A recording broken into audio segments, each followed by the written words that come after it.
The information provided by the speakers and/or presenter on Facebook and YouTube is for general informational purposes only. All information is provided in good faith. However, Constructive Talk makes no representation or warranty of any kind, express or implied, regarding the accuracy, adequacy, validity, reliability, availability, or completeness of this information.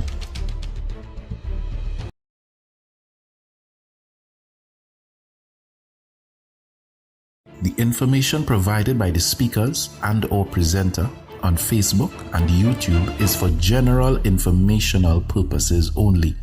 All information is provided in good faith. However, Constructive Talk makes no representation or warranty of any kind, express or implied, regarding the accuracy, adequacy, validity, reliability, availability, or completeness of this information.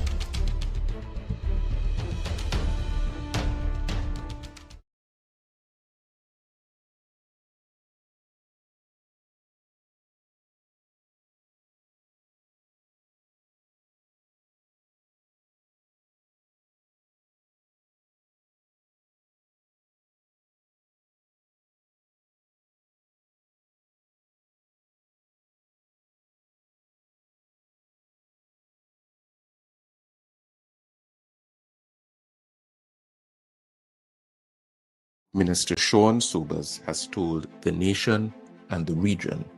The information provided by the speakers and/or presenter on Facebook and YouTube is for general informational purposes only. All information is provided in good faith. However, Constructive Talk makes no representation or warranty of any kind, express or implied, regarding the accuracy, adequacy, validity, reliability, availability, or completeness of this information.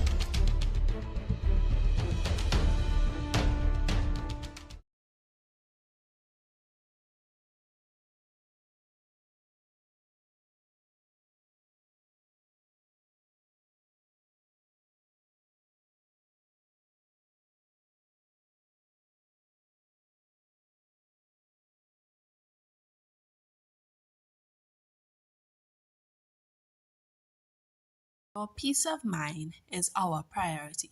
Proton Security, your trusted partner in safety. With 24-hour monitoring and patrols, we've got your back day and night. Affordable, reliable, and always on guard. Proton Security offers top-notch protection for your home, business, and everything in between. No matter the size, no matter the time, Prozone is committed to safeguarding what matters most to you. Contact us today at 767-7376 or visit us on Facebook and Instagram at KDF and Associates. Need security you can count on? Call us today. Prozone Security, affordable, reliable, 24/7 protection. Prozone Security, always on guard. Brown Eyes Promotion presents We Outside Tobago Carnival 3, October 24th to 27th, an all-inclusive package, inclusive of breakfast, lunch, and accommodations. Smith Drive, Lowlands, Tobago, opposite Gulf City Mall. Limited spots. Book yours now. Call 713-4029. Accommodation options: 1 bedroom with a kitchenette, 2 beds, up to 4 people, or 2 bedrooms self-contained, 6 people max, queen size, plus single beds. Check-in time 2:30 p.m. Check out 11 a.m. Limited spots available. Prices with breakfast and lunch: $2,000 per person. Breakfast only $1,700 per person. Half payment due by July 31st. Pay off by September 30th. Non-refundable. Payment plans available. For more info and to book your spots, call 713-4029. We outside Tobago Carnival 3 from October 24th to 27th. All courtesy Brown Eyes Promotion. We do not own the copyrights for the song playing in the background. You give your hand to me and let me say hello, and now can hardly speak. My heart is beating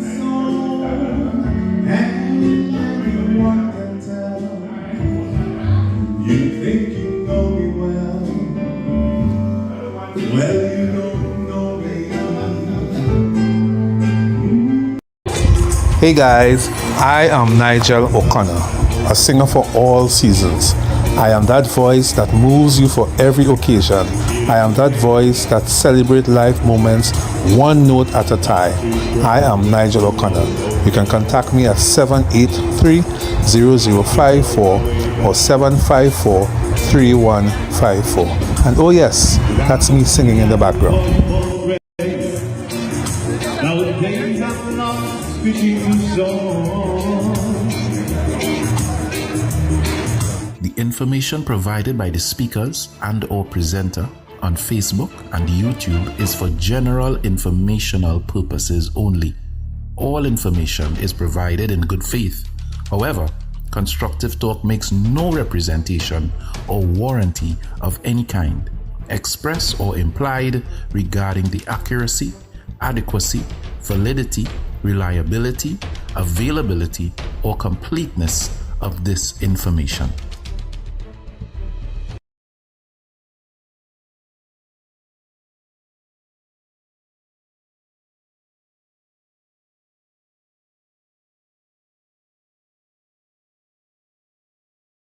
Brown Eyes Promotion presents We Outside Tobago Carnival 3, October 24th to 27th, an all-inclusive package, inclusive of breakfast, lunch, and accommodations. Smith Drive, Lowlands, Tobago, opposite Gulf City Mall. Limited spots. Book yours now. Call 713-4029.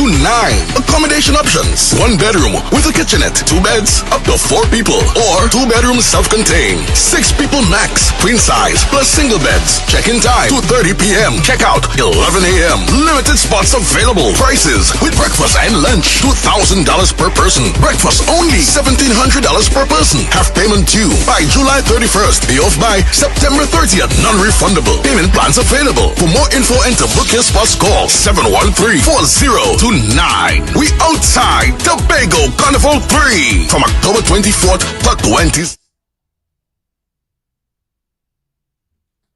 Brown Eyes Promotion presents We Outside Tobago Carnival 3, October 24th to 27th, an all-inclusive package, inclusive of breakfast, lunch, and accommodations. Smith Drive, Lowlands, Tobago, opposite Gulf City Mall. Limited spots. Book yours now. Call 713-4029. Accommodation options: 1 bedroom with a kitchenette, 2 beds, up to 4 people, or 2 bedrooms self-contained, 6 people max, queen size, plus single beds. Check-in time 2:30 p.m. Check out 11 a.m. Limited spots available. Prices with breakfast and lunch: $2,000 per person. Breakfast only $1,700 per person. Half payment due by July 31st. Pay off by September 30th. Non-refundable. Payment plans available. For more info and to book your spots, call 713-4029. We outside Tobago Carnival 3 from October 24th to 27th. All courtesy Brown Eyes Promotion. We do not own the copyrights for the song playing in the background.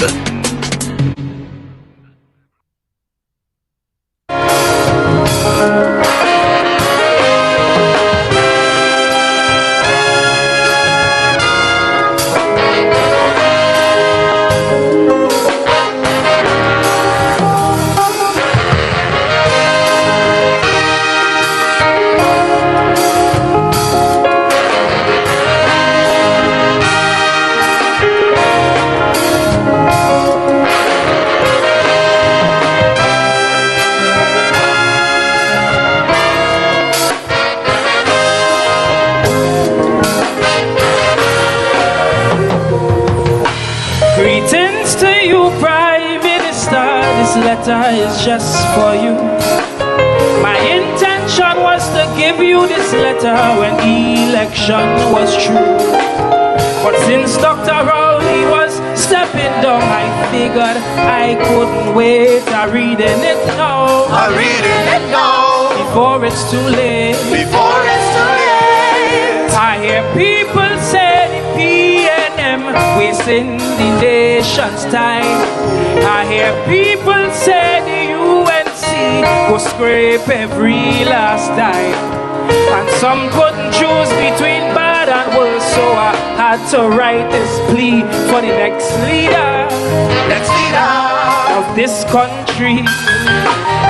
Cause we need to see A nation full of success. We need a leader addicted to progress. Someone who's not. The information provided by the speakers and or presenter on Facebook and YouTube is for general informational purposes only. All information is provided in good faith. However, Constructive Talk makes no representation or warranty of any kind, express or implied, regarding the accuracy, adequacy, validity, reliability, availability, or completeness of this information.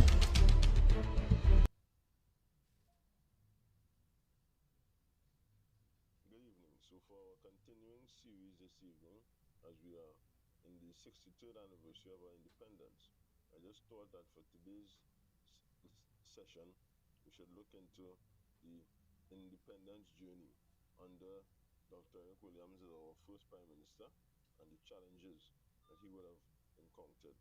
Just so we have an appreciation that when we feel that things are different or they are much different than how they were 63 years ago, you'll be pleasantly surprised to understand that the environment around that time was similar or even more fractious than the present situation we currently are in. I begin. I would first indicate that from 1958 to 1961, there existed the West Indian Federation of all the English-speaking colonies of the Caribbean, from Jamaica in the north to British Guyana in the south. It was the intention of the British authorities to grant independence to this federal state. That was the intention. However, events unfolded in 1961 where the Jamaican government had a referendum. That referendum was sung about by the Mighty Sparrow Federation. And in that, the result of that referendum was that Jamaica removed itself from the Federation, and that is where the famous statement was made by Dr. Williams, 1 from 10 leaves north.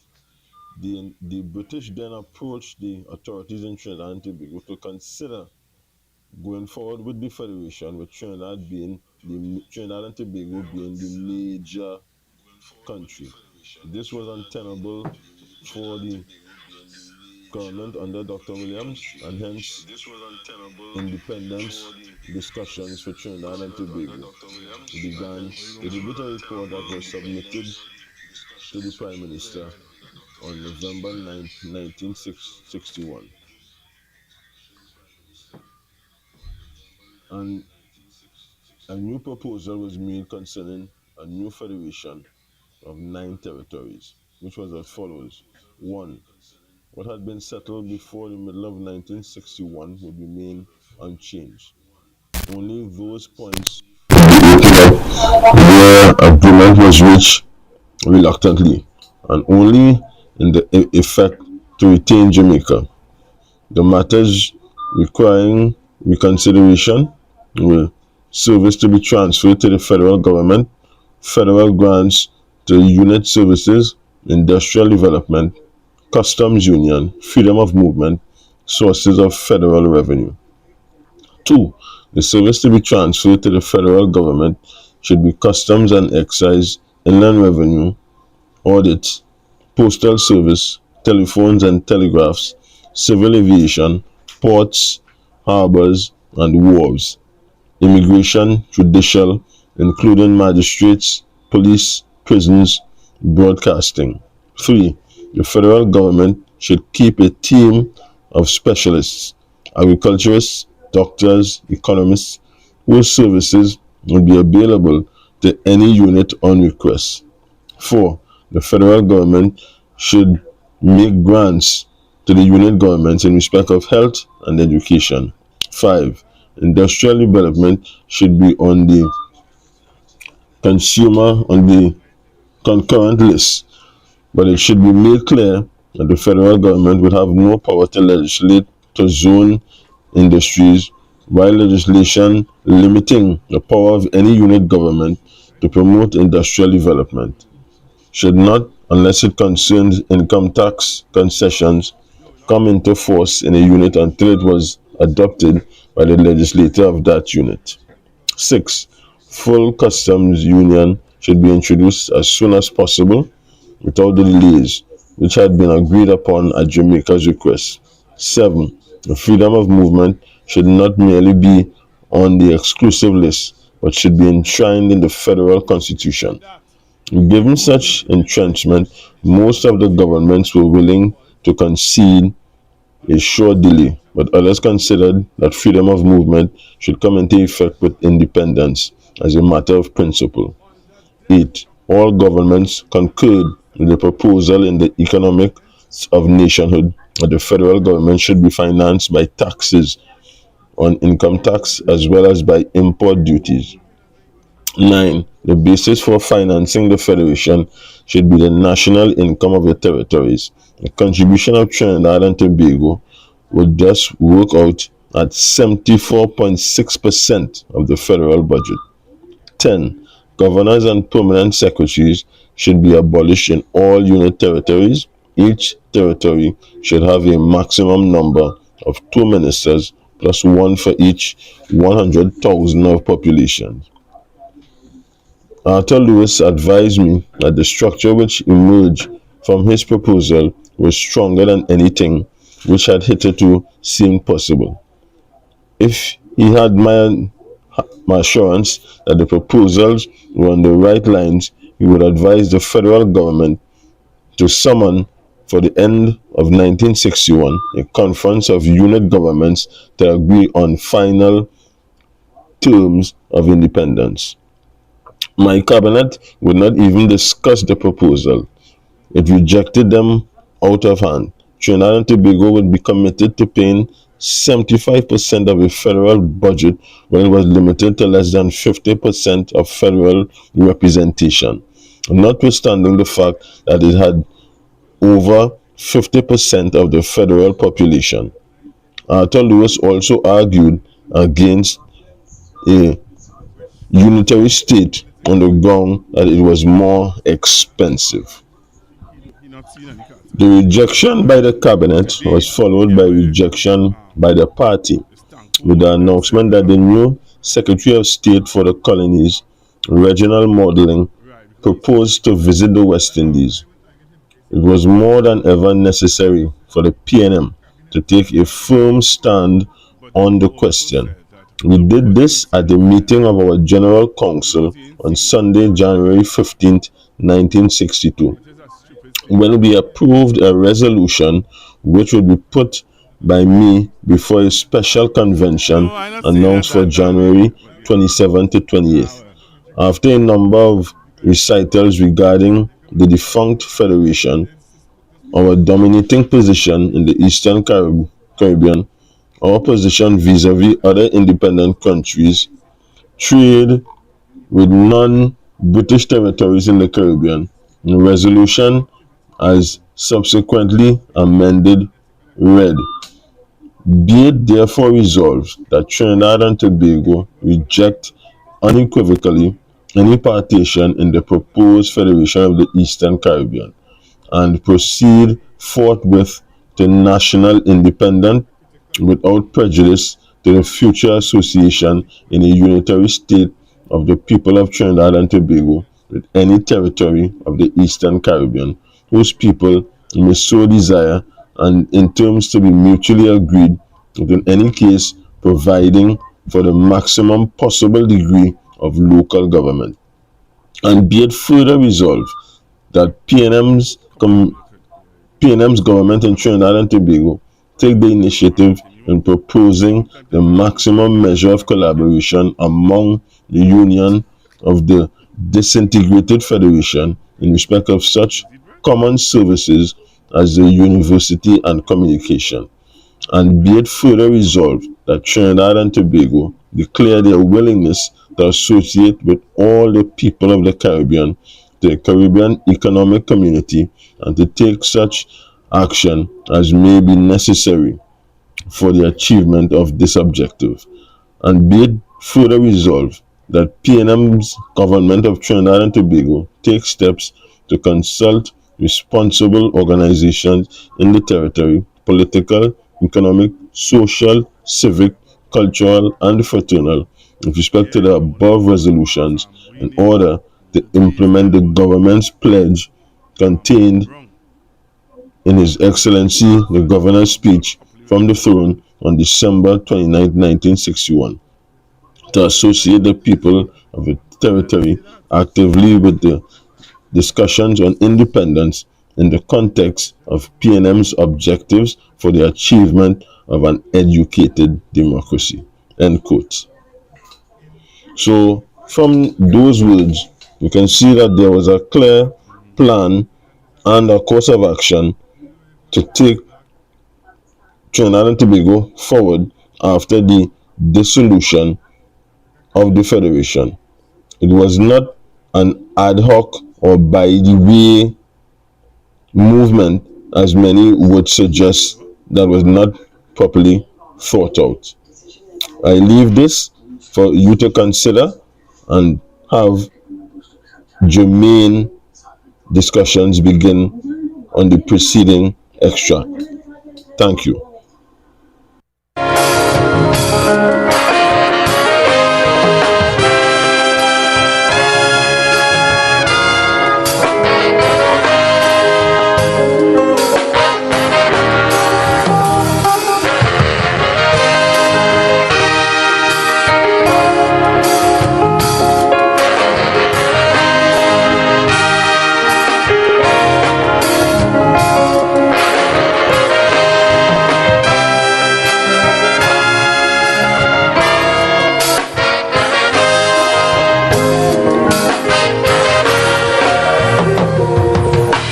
Greetings to you, Prime Minister. This letter is just for you.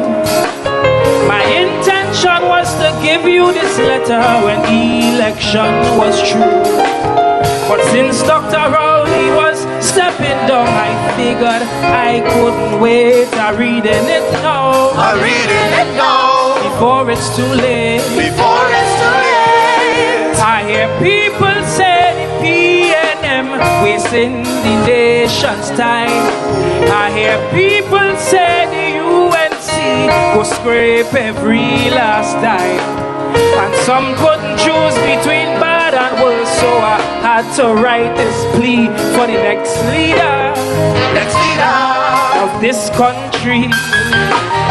'Cause we need to see a nation full of success. We need a leader addicted to progress, someone who's not here for the money and always giving us transparency. A leader with a clear destination and a direction that we will see. Most respectfully, to whom this may be.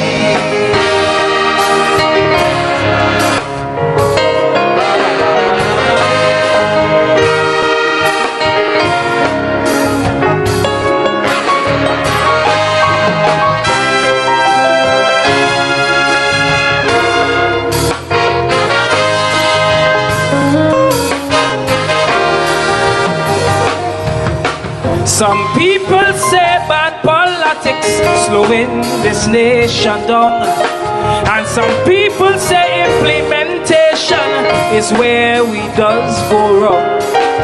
But I say that they both are true, and that's what we need to see to fix our style of democracy. Some people say this moving world keeps on evolving, and some people say our infrastructure needs some upgrading. That's why I hope this letter you read for these issues to resolve, so sweetie auntie could start to evolve. 'Cause we need to see ministries that competent, information you'll get in 10 seconds, public servants who will answer the phone and give you advice with a pleasant tone. A bank run should take you the whole day. It's time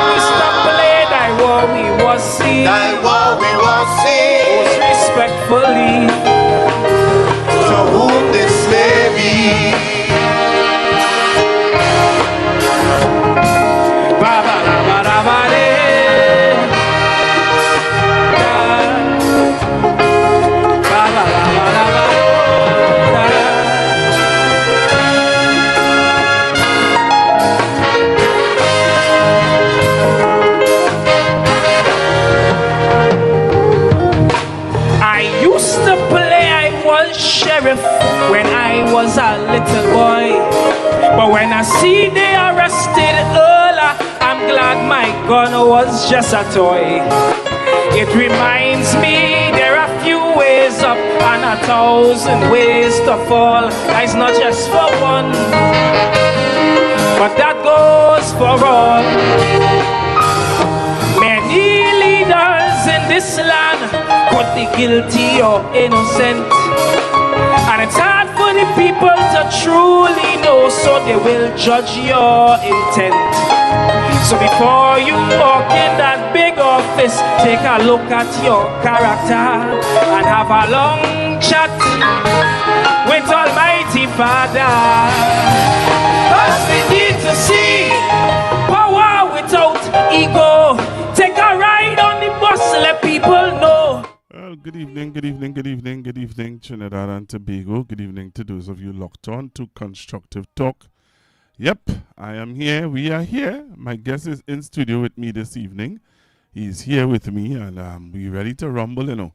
But before we rumble, I just normally would do a MP big up, in the sense that I try to highlight when an MP does something good. And I saw where MP Kareem Marcel would have done something, and with his back to school drive, right? And I wanted to highlight it. I really want to highlight what MP Kareem Marcel. Last week I highlighted this guy from Diego Martin, newly minted, who took over from Dr. Rowley, Mr. Hans Devines, right? I highlighted Mr. Devines last week, and this week I want to highlight something I saw Mr. Kareem Marcel did. You know what I mean? So take a look at this, Trinidad and Tobago, and those of you who locked on via YouTube and Facebook, take a look at this. This year is my first year as your member of Parliament for Laventille West that I have rolled out our Back to School Drive 2025 for Laventille West. This year is extremely difficult, especially at a time where many of our single mothers, our fathers, our grandparents have been out of a job, and it has really taken a serious impact on the lives and livelihood of many of our constituents of Laventille West. As your member of Parliament, I take my oath and I take my duty very seriously. And it is why this time that over 500 packages, book bags, stationery packages, vouchers, full book lists. This was important because, to me, because I understand firsthand that these initiatives really go a long way in helping the most vulnerable in our communities. And it is why I started by committing my full MP salary for the month of July to my back to school drive. And eventually, I didn't intend to commit my entire August salary. And I was also assisted by a few members of our community and the society. And I want to commend them. New Laventille, one Laventille, love Laventille. Yeah, man. Yeah. What do you think about that? Strength and force. One Kareem Marcel. Yeah, one Kareem Marcel. I want to really, yeah. Kareem, we want to send that strength and love to you, man. And let you know that, you know, what you're doing, we give you that. Yeah, man. Strength and powers, good vibes. So, good evening again, Trinidad and Tobago. Good evening to those of you locked on, wherever you are in the world, to Constructive Talk. As you can see, I have my guest with me in studio today, Mr. Obika. What's going on, sir? Well, we're looking at things happening in the economy. Yeah, we're looking at what's going on. And we are preparing for a budget. Mm-hmm. And I had cause to respond to something that was Yeah. Well, I have it, you know. You have it. So, Trinidad and Tobago, what I wanted to do really, I wanted to start the program like this, you know. But, you know, when you sit down in the studio, I know you're a man of time now. So I really wanted to start off the program a certain way this evening. But I know that you would have responded to, I think that's one of the reasons why this evening program would be very interesting for a lot of persons. Why? Because I'm sure that they would have heard you in the news this evening, where you would have responded to devaluing the dollar and stuff like that. So again, Trinidad and Tobago, and those of you who locked on, we're gonna do this. We're gonna do this. I want to do it the right way. Where is it? You seeing it there? Tonight Show. You seeing Tonight Show there? You wearing glasses? Where? Look at here. Hi, I'm Pastor Google, inviting you this evening to Constructive Talk, where my guest will be economist Mr. Obika, as we look into the economy of Trinidad and Tobago. 8 p.m. this evening. Facebook and YouTube is the place to be. You can contact us on 464-7003 this evening on Constructive Talk. Look forward to seeing you there. Share the live and let someone know that Constructive Talk is on. Yeah, man. That's what we're talking about. So good evening to your listeners and viewers. Yeah. The World Wide Web, Trinidad and Tobago. Yep. It's a pleasure to be here. Yeah. Of course, it's in difficult times for many persons. Today is the first day of school. Yep. And I'm sure there are many parents who would have been waiting for their book grant and so on. I'm not sure if we got any parents receiving those things. Yeah, I think the minister would have I think the ministry would have said that they would have given out some. I think they may have a backlog of book grants to give out. But never a dull moment in Trinidad and Tobago. And well, I mean, and there's another thing with that, right? If you ask for a week extra, and I think the national PTA, the NPTA president said something that is instructive. He said in living memory, he can't recall the amount of schools that they repaired and so on. But I want to ask the National Parents Teachers Association president if in living memory he could recall when they would have delayed the opening of school by a week. You know? Because once you delay the opening of school by a week, it is unprecedented. All right? Right. On its own. And if you have, after delaying school by a week, you still did not deliver, well, then you're really badly off. And he mentioned some 26 schools that are still to be completed. Yeah. So in the same interview, he spoke about all schools being ready, and then he said, well, 26 are left to be completed. But you had an entire week. Students have been deprived of education for an entire week. Now let's put that into perspective. If you miss school for one day, it is a big problem. Yeah. 1 week entirely throughout the school term, well, that alone would prevent you from getting many of the opportunities that the school would offer to you. So whether it's to become a prefect or to get on the honor roll and so on, attendance at school must be almost 100%. Yeah. And also you have to be on time. It's not just to be present, but you have to be there on time and so on. Yeah. So you've denied and deprived the school children an entire week.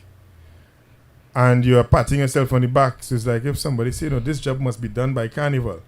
And I say here, well, no problem. But when carnival reaches, I say, I can't finish it by carnival.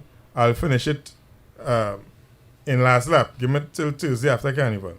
When I finish it on Thursday, I give myself a pat on the back. I did a good job. I finished it. No, you finished the job minus 26 schools according to the PTA president. Right. Late. So you're still late and you're still 26 schools short. Yeah. I'm not sure that maths in. They'll have maths in for them. You know? So that mathematics for them. One of the things somebody pointed out to me was how much of those contracts were given out before, because you can't tell me you give out contracts. April, you came in April, May, June, July. It's something a little questionable. I will leave that for those who have the information, but I can tell you, just from the PTA president, maybe he was a little exuberant. Maybe the first time he was on television. You think so? But he should learn to exercise a little more reserve. Because once you are commenting on these things, you have entered the political guile, sir. Yes. And therefore, you should seek more to represent the views of your organization as a stakeholder in the education of our children. Rather than come across as a praise singer for the government, the cabinet. Because I don't think if the PRO of the UNC, as embattled as he is now, to the nonsense that he spoke last week, all right, as embattled as he is now, could even be as imaginative as you, Mr. President of the PTA. You'll be surprised. In one statement, to say that in living memory, such a tremendous job has never been done. And in the same interview, you're saying that 26 schools weren't prepared. On top of that, the government was an entire week late. Wow. With opening school. Wow. So, I mean, I think we should exercise a little more objectivity when we are stakeholders in our country. And recognize what role we are playing. All right? If you are playing the role in a system where you have parents, you have teachers, you have administrators, and you have children, and you are representing the parents, then you ought to do so forthright, be honest, and be objective. Your role is not to be a praise singer for the government. They have cooked me go for that. Sorry. So, well, you know, boy. What do you think about the football, man? Before we get into the dynamics of what we come to talk about. Well, I always know curious how would be a hard game because I saw they had a positive result against some good teams in the Caribbean. And I realized they're using the grandfather clause, so they have a lot of Dutch-based players. So whilst Curacao might be a small nation, they can pull from Holland. Right. Did you look at the game? I looked at it. But it was hard to watch it when I saw the score was still nil. I know. But for me, the first half, Trinidad and Tobago did not have a proper command of the ball. They didn't set. They wasn't settling down properly. But you see the second half. The second half hurt my neck. Second half hurt my neck. Because Garcia didn't play, right? He was injured or something. I don't know. I think I saw they interviewed him afterwards and tell him get better soon or something. Okay. But the second half, my neck was on one side of the field. You had to be watching so. Right true. And the goalkeeper came up real good with a big save. Yeah. But I must commend them. You know what I admire about them? After the game, they came to the crowd, boy, and clap and thank everybody for the support. They thank thousands of Trinidadians and Tobagonians who would have come to support them. Right? I'll try to catch the Jamaica game because I went to the cricket. That Jamaica game, as Taitiok said in an interview. The Jamaica game is not here, right? It's in Jamaica. Yeah, it's in Jamaica. Yeah, so when they come back, I'll go to the Jamaica one. What Jamaica one? The Jamaica game is tomorrow. No, it's in Jamaica. Right, but they have a they have a Jamaica game here too? I believe so. I saw some fixtures where it's home and away. I could be wrong. But I think it's Bermuda, Jamaica, and Curacao. Yeah. But you know the feel on the ground coming out of the stadium Friday was that people a little happy, a little comfortable that they didn't lose. The feel of the people leaving the stadium wasn't one of defeat. They felt well, and then the second half, those guys showed themselves worthy of coming to support because it reminded me of when they played. I can't remember who they played, St. Vincent and the Grenadines. When they played St. Vincent and the Grenadines, that was the first time I ever went to a football match. Yeah. First time I ever went to see Trinidad and Tobago play, really? and it was phenomenal. The stadium was as packed as this game that I went to, but when they people were really impressed with the second half. Well, I went to a few football matches in the past, but not in this campaign. You had to go in this campaign. The only one that stand out to me was the World Cup campaign 2006, 2005. Right. I think we had played Bahrain here first, before we went to Bahrain. I think so. I went to that game. The first football game I went to here was when we played St. Kitts and the Grenadines. But I went when they were playing Iceland in England because I was living in England that time. Okay, that's right. Yeah. That was my first official Trinidad and Tobago football game. Was when Trinidad and Tobago played Iceland in the UK. We won that game? Yes, I think we won that. Yes, we won that game. Okay. Iceland had some Premier League players. Yeah, we won that game, and I remember too. Well, where I used to live was close to Crystal Palace football ground. So it's either two things: that I go to the game, or I sit down right in my bedroom and watch the football game from my bedroom. You had a big position. Yeah. That was Norwood, Crystal Palace, Selhurst. So the football ground was between Norwood Junction and Selhurst. So the stadium was in the middle there, which was real drama, boy. When you see them footballers and them come out, you better lock up your house, Fellas and them different to the football out there. Okay. The supporters. Yeah, the supporters different. Skinheads and so on. Yeah, man. So Trinidad and Tobago, I invited Obika to come and talk to us. We have a budget coming up. I have Mr. Brian Manning lined up to talk to. Former Minister of Finance. Yeah, former Minister of Finance. He's going to be on the program also. Are we getting you ready for the budget? The budget date was supposed to be announced already. Because it's, as one economist would have said, we normally expect the budget to be at the ending of September, beginning of October, around that time. Right? But we're not hearing anything, so we're leaving it up to the bosses and they to see when we do roll out. We're hearing about the stand your ground laws though, because the Attorney General was on the news this evening telling Trinidad and Tobago to expect the stand your ground laws to be one of the first bills to be debated in the new session of the Parliament. But they're not talking about the budget. Putting that aside, we are having persons chatting. We are hearing the chatter. All right, we heard where a businessman would have recommended to the government, devalue the dollar. Right? And his excuse for seeing the value of the dollar is because he believed the way how former finance minister Come Inbert would have been handling the Forex and whatever would have brought the economy to this what it is today.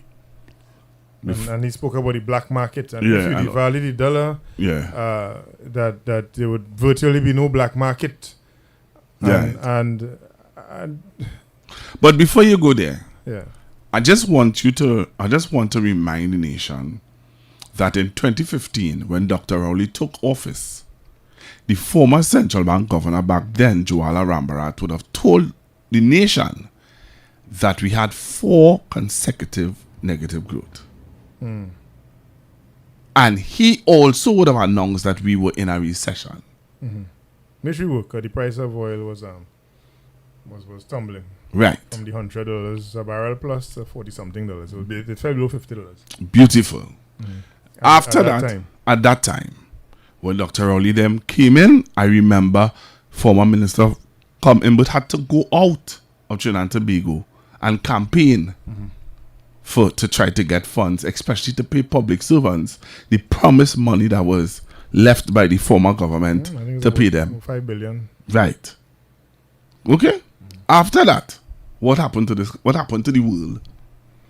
The price of oil went down. It was the first time we found negative oil prices, 2018, around March, May, thereabouts.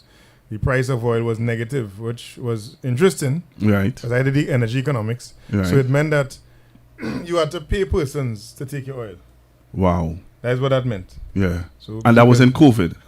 So that was before COVID. That was before COVID. COVID was the next issue. The next issue. So that hit the economy. Thank you. Explain to Trinidad and Tobago, as an economist, how did COVID really affected the economy of Trinidad and Tobago? So the economy of Trinidad and Tobago is not just oil and gas. I'm gonna get some water for you. Yeah. So the economy of Trinidad and Tobago is not just oil and gas.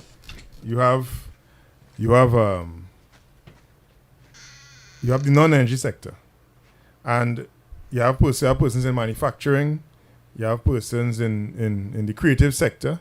The tourism product that we have is dependent on that movement of people, and because borders are closed and persons could not travel, that entire sector fell. Once the tourism sector falls, it is connected to the manufacturing sector, because when we have carnival, when we have CPL, cricket, we have football matches, we have all these events, people come down for festivals and so on, that drives manufacturing. People drink Caribbean, they buy chubby, water, they pay for airtime on their phones. So creative activity drives service, industry, and manufacturing. And therefore, if during COVID people could not move, there are many sectors that came to a grinding halt, and that kills a lot of economic activity. It prevents people from earning and living, and it also stops the government from earning income, because once people move, we earn taxes when they move, we earn taxes when they move goods, we earn taxes as a country, and so on. Thank you. So let me bring a beverage here. So there's the water. And so basically that's the main challenge with COVID. Now fast forward to the current time. We look at IMF. IMF has mentioned that the economy has grown in the last year, and therefore this government inherited an economy that grew in 2024 by 1.4%, and in the last quarter of 2024 it grew by 3.2%, and that growth was driven significantly by the manufacturing sector. The same manufacturing sector would have had significant challenges during COVID, because even if it could produce, even if the government allowed those essential workers to go and produce, who was buying? You have no festivals to sell anything to.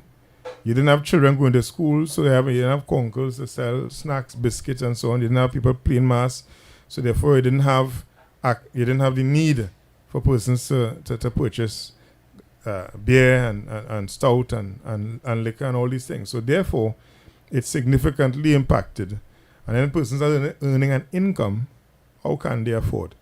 On the other hand, the government now had to pay these persons so that they can stay home. All right, because people not working, they needed money.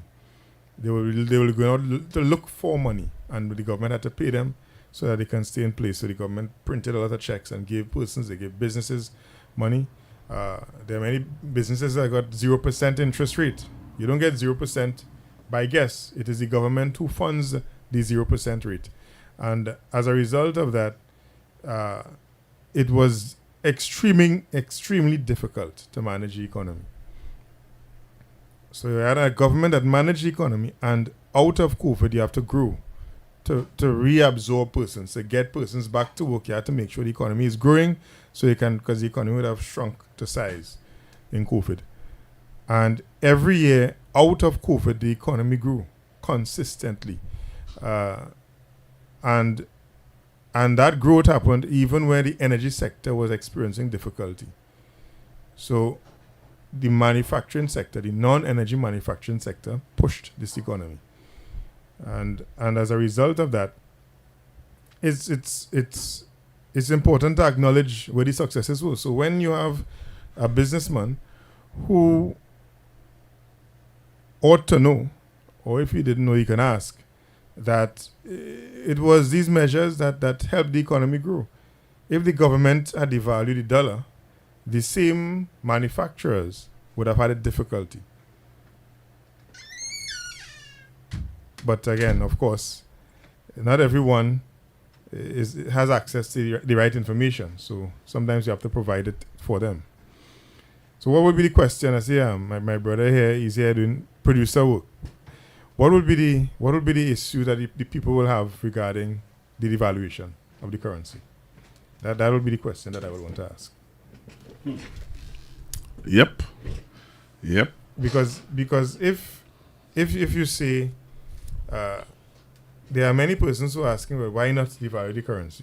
Mm-hmm. And so there are different arguments that came forward. One argument is that there'll be no black market. In which planet or which part of this planet is there's no black market for anything? But is this the first time though the recommendation has come to our government to devalue the dollar? I remember when Dr. Rowley and Mr. Imbert and they came into office in 2015, and persons were looking at the economy, the same recession issue, the same oil problem, and they were saying that the government cannot continue to go this way. They have to devalue the dollar. I remember Mariano Brown consistently was saying that the government have to devalue the dollar in order to keep to get the economy going again. And Dr. Rowley and they proved him wrong. Well, those who are saying devalue the dollar, it probably means that they have their assets outside of Trinidad and Tobago. And that's what people keep saying. So they don't care. No. Or they have their assets here, but the assets will not suffer from a devaluation. What do I mean?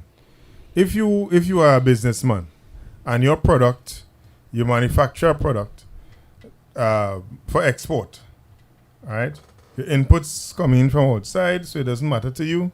You get your US, you manufacture it, so your price in US will remain the same. Mm-hmm. In fact, you might even be able to be more. You might even make some savings, because if you devalue the dollar by 30%, because you're going from 6.8 to 1 to 9 to 1, right? Yep. So 9 minus 6.8 is 2.2 divided by 6.8. So divided by 32.3%. So 30%. Make the math easy, right? You divide it by 30%. That means if you were making $10,000, it come like you're making 7. Because the things that you can afford is you've reduced your purchasing power down to $7, because we import almost everything. Yeah. Right? Yeah. You give me some water here in a glass, we import the glass. The fridge, we import the fridge for the ice. You understand? We the only thing that is produced here is the water itself. Yeah. Right? Yeah. Then we using studio equipment. Every single thing I'm looking at is produced like outside. Maybe the table is produced in Trinidad and Tobago. Right. Even the national flag behind us probably is produced outside of Trinidad and Tobago. So that is just the reality. We live in a country, it's called an open, a small open petroleum economy. That is Trinidad and Tobago. It's small, and it's open. It's not closed. If we close our borders, we cannot survive. Wow. It's like a joke somebody was making. In the pilau that we eating, we can't pilau as national dish because we don't have rice. The doubles, we can't have that because we don't have no chana. You understand? So the bacon shack, we don't make the flour. Well, actually, no, we make the flour, but we don't produce the wheat for the flour. No, we get that from we used to get it from this country that in war right now with Russia, Ukraine. So the reality is, if we close our borders, we cannot survive. That is Trinidad and Tobago. Mm-hmm. And therefore, the argument that I saw another economist making an argument that it will cause people to eat more local mango and orange and goat's milk, right? Yeah. This is our goat's milk production. We produce maybe about 5% of the goat's milk we consume in Trinidad and Tobago. It's less than 5%, about 3%. Serious? Yeah. So we produce a lot of the things that we produce is not significant in terms of quantity. Yeah. And therefore, saying it is one thing. Another argument they'll say, well, it'll cause Trinidadians to to go back to agriculture. Which Trinidadians? Which Trinbagonians going back into agriculture? Let's look at the evidence. Let's look at the reality. You know? You know the reason. Right. And then the same government, the same issue we talked about last time, has dismantled the entire Shade House program, the Youth Agriculture Homestead program. Yeah. So they dismantled the program that the government put in place to give young farmers access to land so that they could be productive. In the name of political expediency, they closed the program down. In the name of political expediency, they closed the program down, but you're saying we'll be more productive. So a young person watching that will say, well, yeah, boy, agriculture doesn't make sense because the government could shut it down at a moment's notice. Yeah. So which Trinbagonian is involved in agriculture? All right. The farmers that have access, there's difficulty. There's a mindset as well. So the government could say, go back to the land. But it is not going to work just like that.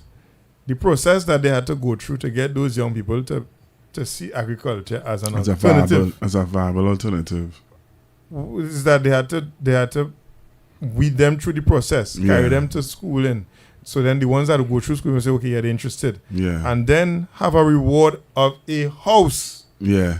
If they just say get the land, even if the land was 20 acres, they wouldn't no, they wouldn't. Because that's not the culture. We want farming. Yeah. But if you tell your parents, you're going to get a house, I like that. That makes sense. Yeah.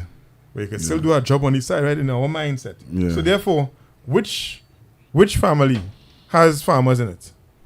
If we say we're going to feed ourselves, and that's why we want to cut the food import bill, which family has farmers in it? Who is going to farm? It's easy to say that we'll cut the food import bill by producing locally. But who is going to do the production? Yeah. And therefore, we have to be realistic. Trinidad and Tobago is a center of excellence for manufacturing. And therefore, if we are a center of excellence for manufacturing, we can stick to what we are good at and keep doing that. And we can farm out, pardon the pun, the farming to other places around the planet, and we can take a share in terms of a financial stake in those operations. I think we they can would invest in farming in Guyana. We and can I think, invest in farming. I remember hearing Dr. Orley and they talking about that. In Ghana, you can invest in farming in Ghana as a partnership with the Ghanaians. Yeah. And you can invest in farming in Guyana, which we have been doing as a society. Yeah. So and that what that does is it focuses our capital and our effort on things Trinbagonians interested in. Yeah. Because everybody have somebody in the family making something. And that is a good product. I'll put this in the grocery. Let me go and check Massey. Let me go and check JT. Let me go and check Possad. Yeah. Everybody is trying their hand at that, but not everybody. Not every family is trying their hand at agriculture. At agriculture, facts. So. But I want to play this clip as we're getting to the discussion this evening. I want to play this clip for you, Trinidad and Tobago. Take a listen to this. Coming from the news this evening from CNC3. Welcome back. Finance Minister Dave Tanku says a devaluation of the TNT dollar would only serve to trigger inflation in the local economy. His comments follow recent suggestions by local businessman Emil Elias that the move can benefit the economy. But Minister Tanku said a devaluation cannot work to stimulate the economy in its current structure. He contended that a devaluation therefore would raise the cost of imports, driving up the cost of structure of non-energy exports. He argues that this has the potential to decimate a large number of small and medium-sized businesses at a time when, quote, we need more productive activity from them, end quote. Minister of Planning, Economic Affairs and Development, Kennedy Swaratsing, also dismissed the move. He too maintains that the issue is not under consideration. Meanwhile, he also acknowledged that concerns continue to persist over access to foreign exchange. And I'm sure that the Minister of Finance, like many of us, including the Prime Minister, will be concerned as to the accessibility to FX by ordinary citizens of Trinidad and Tobago. And that is why I think he would have suggested that the distribution of FX has to be also balanced, not just for those who are in the business community or other sectors.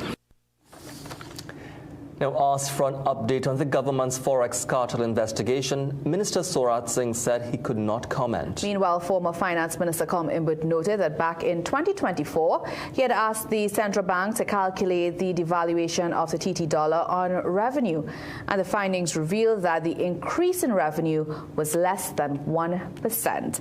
Meanwhile, economists are largely disagreeing with the suggestion made by businessman Emil Elias that people should be paying 9 TT for $1. Instead, they believe that there should be a focus on production for export to address the Forex situation. Peter Christopher tells us more.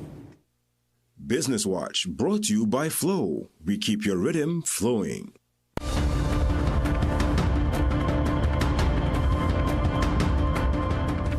In an opinion piece published over the weekend, Executive Chairman of NH International Caribbean, Emil Elias, made a call to Prime Minister Kamala Persad-Bissessar to raise the US dollar exchange rate from $6.8 to $9. The piece was particularly critical of policies of former Finance Minister Carl Mimbert, who Elias claims created catastrophic circumstances which led to the current Forex shortages. The Diego Martin MP, however, would respond via his X account, stating it's easy for rich people with endless US dollars in offshore bank accounts to push for a devaluation. They have no regard for poor people like the 10,000 unemployed CPEF workers who will be the ones to suffer if the dollar goes up to 10 to 1. Even bread will be unaffordable. And he responded further on X, the only people who benefit from a devaluation are those who are hoarding USD in foreign bank accounts. Former Senator, economist Tahaka Obika shares a similar view. In a social media post titled "Floating the TT Dollar Will Make Life a Living Hell for Fixed Income Earners," he argues such a move would see workers face a 30% cut in salary value and savings value. Another economist, Patrick Watson, agrees it would not improve price points for the average citizen. As he says, TNT's problem isn't the exchange rate, but a limited amount of export returns outside of oil and gas. Column in there, and those who are saying that they are right, but the problem is not there. The problem is we are not selling enough goods and services abroad, and we have not taken advantage of the years of understanding that that was a problem to produce more goods and services. So the lack of diversification of the economy is the real problem. Consumption and production habits were placed under the microscope by another economist, Dr. Justin Ram, who notes TNT's problem stems from there. Trinidad has become primarily a consumer market, consuming many things from overseas and producing a minimum amount of things that it can produce locally and therefore consume locally. We need to understand that the price mechanism is an important factor in determining whether you have a production economy or a consumption economy. Ram says the exchange rate should be fixed in such a way that encourages the greater production of goods that can not only be consumed locally, but sold on the external market. And now for a look at today's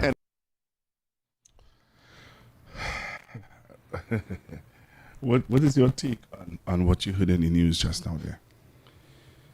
I mean, it would be interesting to understand what the Minister of Finance means when he says in its current structure, devaluation wouldn't be considered.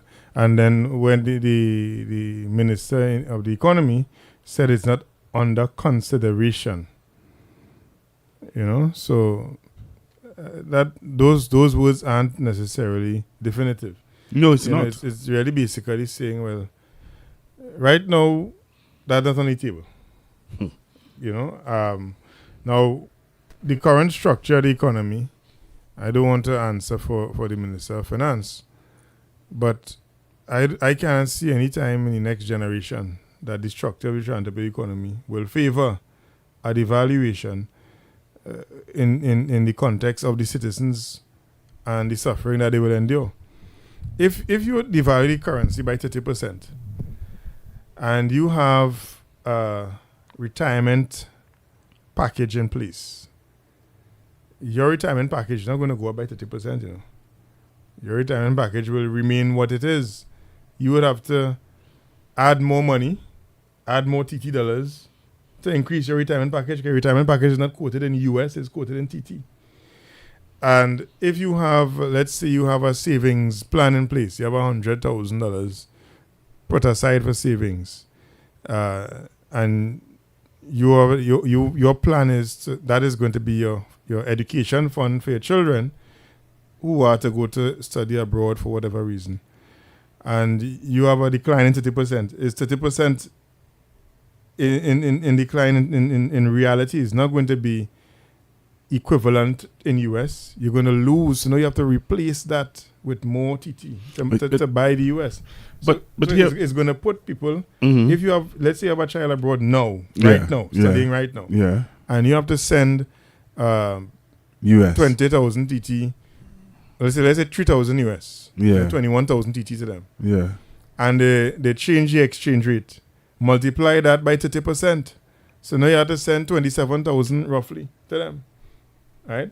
So that overnight, Overnight. Isn't it? There's no gradual phase, and so therefore, I want to understand under which structure of the economy will that make sense.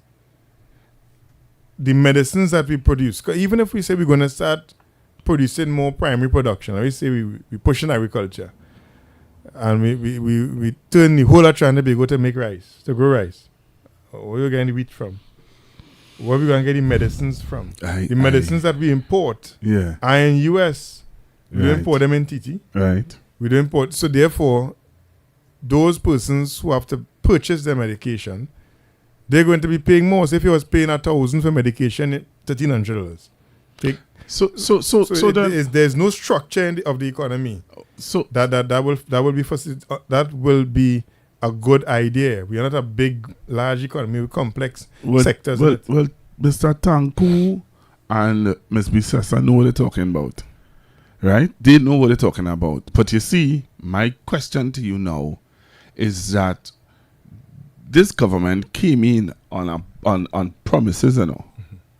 They made a lot of promises, a whole lot of promises they made, and one of the promises that they made is to public servants that they are going to start negotiations at 10%. Well, if they devalue the dollar by 30%, they could do that. Them the 10%. They could get every 10. 20% decline. No, but could they do that? Wait, just now. No. No, talk serious now. They could do that? Or they could just let the dollar devalue by 10%. So from 6.8 to 1, 10% devaluation, that carries it about 7.5, you know, and they could argue that it's already 7.5 already, and then they could give you a 10% raise. So you get 10% there. Wow! But do you think that the government earns a lot of its income from the energy sector in US, so it would the state would have more income if you devalue the currency. Okay, so my question is, do you see them giving the public servants this 10% in this fiscal year? Well, we wait and see. You could see it happening? We wait and see. They promise it and they say everybody has to win, so we'll see. No. Seriously, Obika, you really see them doing that in this fiscal term? I like to deal with what I know. I have no evidence. Well, right. So I don't know. I'll wait and see. Because we are all waiting for the budget. And the budget is due in 3 weeks. So we'll see. But what I could say, though, is if the currency is allowed to slide by 10%, getting 10% come like getting 0. In fact, if the currency is allowed to slide to 7.5 to 1, right, officially, getting 5% is actually getting minus 5%. Okay. You understand? So because there's a 10% slide decline in devaluation in the currency. I'm not even going to the 30% that Emily last talked about. All right? So we'll see what happens. Okay, so we're looking at some of the statements made by some of the economists, right? All of them said that we are not producing enough. Yeah, so we are not producing and that the enough. currency should be in line with what would allow us to produce. Yes. As Mr. Ram, I think he wasn't clear, so I don't want to speculate, because what it sounds like he's saying is that that the price of our exports will be more competitive if the currency is allowed to match market forces, which means devalue. Right? So whatever he's saying, so I think. So they play games with me, I think Mr. Ram should be careful. So they play games with me. No, let me be clear. You need to be clear, because basically he's saying devalue dollar too. Because if that is what you're saying, however, other economists have already explained that there would be no real improvement in competitive pricing, because the only thing that will be cheaper is the cost of labor. Right. If you devalue the currency. Right. The price of electricity is linked to international prices for natural gas and so on. Right. Yeah. And price contracts with Trinidad Generation Unlimited. Right. So the only people who will lose are the workers in Trinidad and Tobago, because the inputs into manufacturing comes from outside.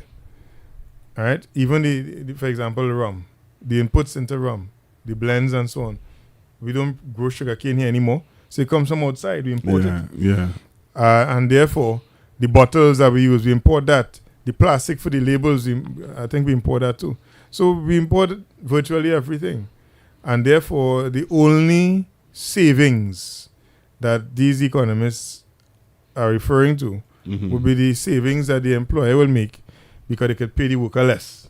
Because they devalue the currency. Now, in a newscast, an economist recommended that the government sell off some of the things that are burdening this economy. I think I saw. You saw that? I saw the headlines. I didn't really let me play it for you. I want you to listen to what this economist had to say. Right? For the national budget has not been announced as yet, but it is that the traditionally government at the end of September should or early October. Should sell off some of our assets, right? Sell it off. They don't make no sense, right? He says sell it off, and when you sell it off, right, that means that we wouldn't have to be subsidizing anything. Okay. So listen to what he had to say. I want you to listen to this carefully, and I want to hear your view on it now. I want to hear your view on what this gentleman had to say. All right, so take a listen.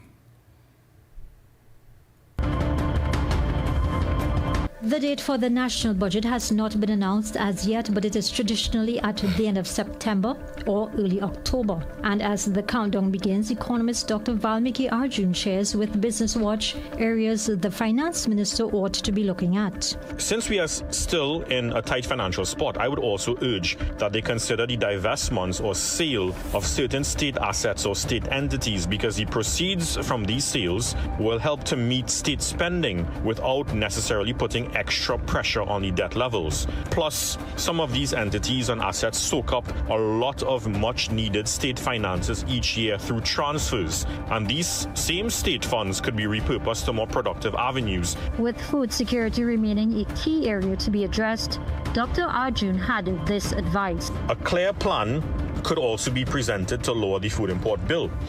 This is something that I expect to see and to revamp, in order to revamp the agricultural sector through introducing, for example, smart agricultural technologies and practices locally that can optimize the agricultural production per acreage. Again, in line with the diversification thrust and reducing the dependency on food imports. President of the Chaguanas Chamber of Industry and Commerce, Baldath Maharaj, is describing the temporary suspension. All right. So you heard what he had to say. You want to hear it one more time? Yeah, let me hear the listen to it one more time. Because I'm not sure. We agree with it? For basically deletion of certain state enterprises. Tea and Tech. But the Prime Minister said it. Let me hear it again. Let me just be clear. All right. But listen to this though. The Prime Minister said it. She said if You're not profitable. The Caribbean Airlines. Well, she said that. I think she said that that she was saying that to all state enterprise. Oh, let me hear this. Let me hear the details. So you want to hear this one again? All right.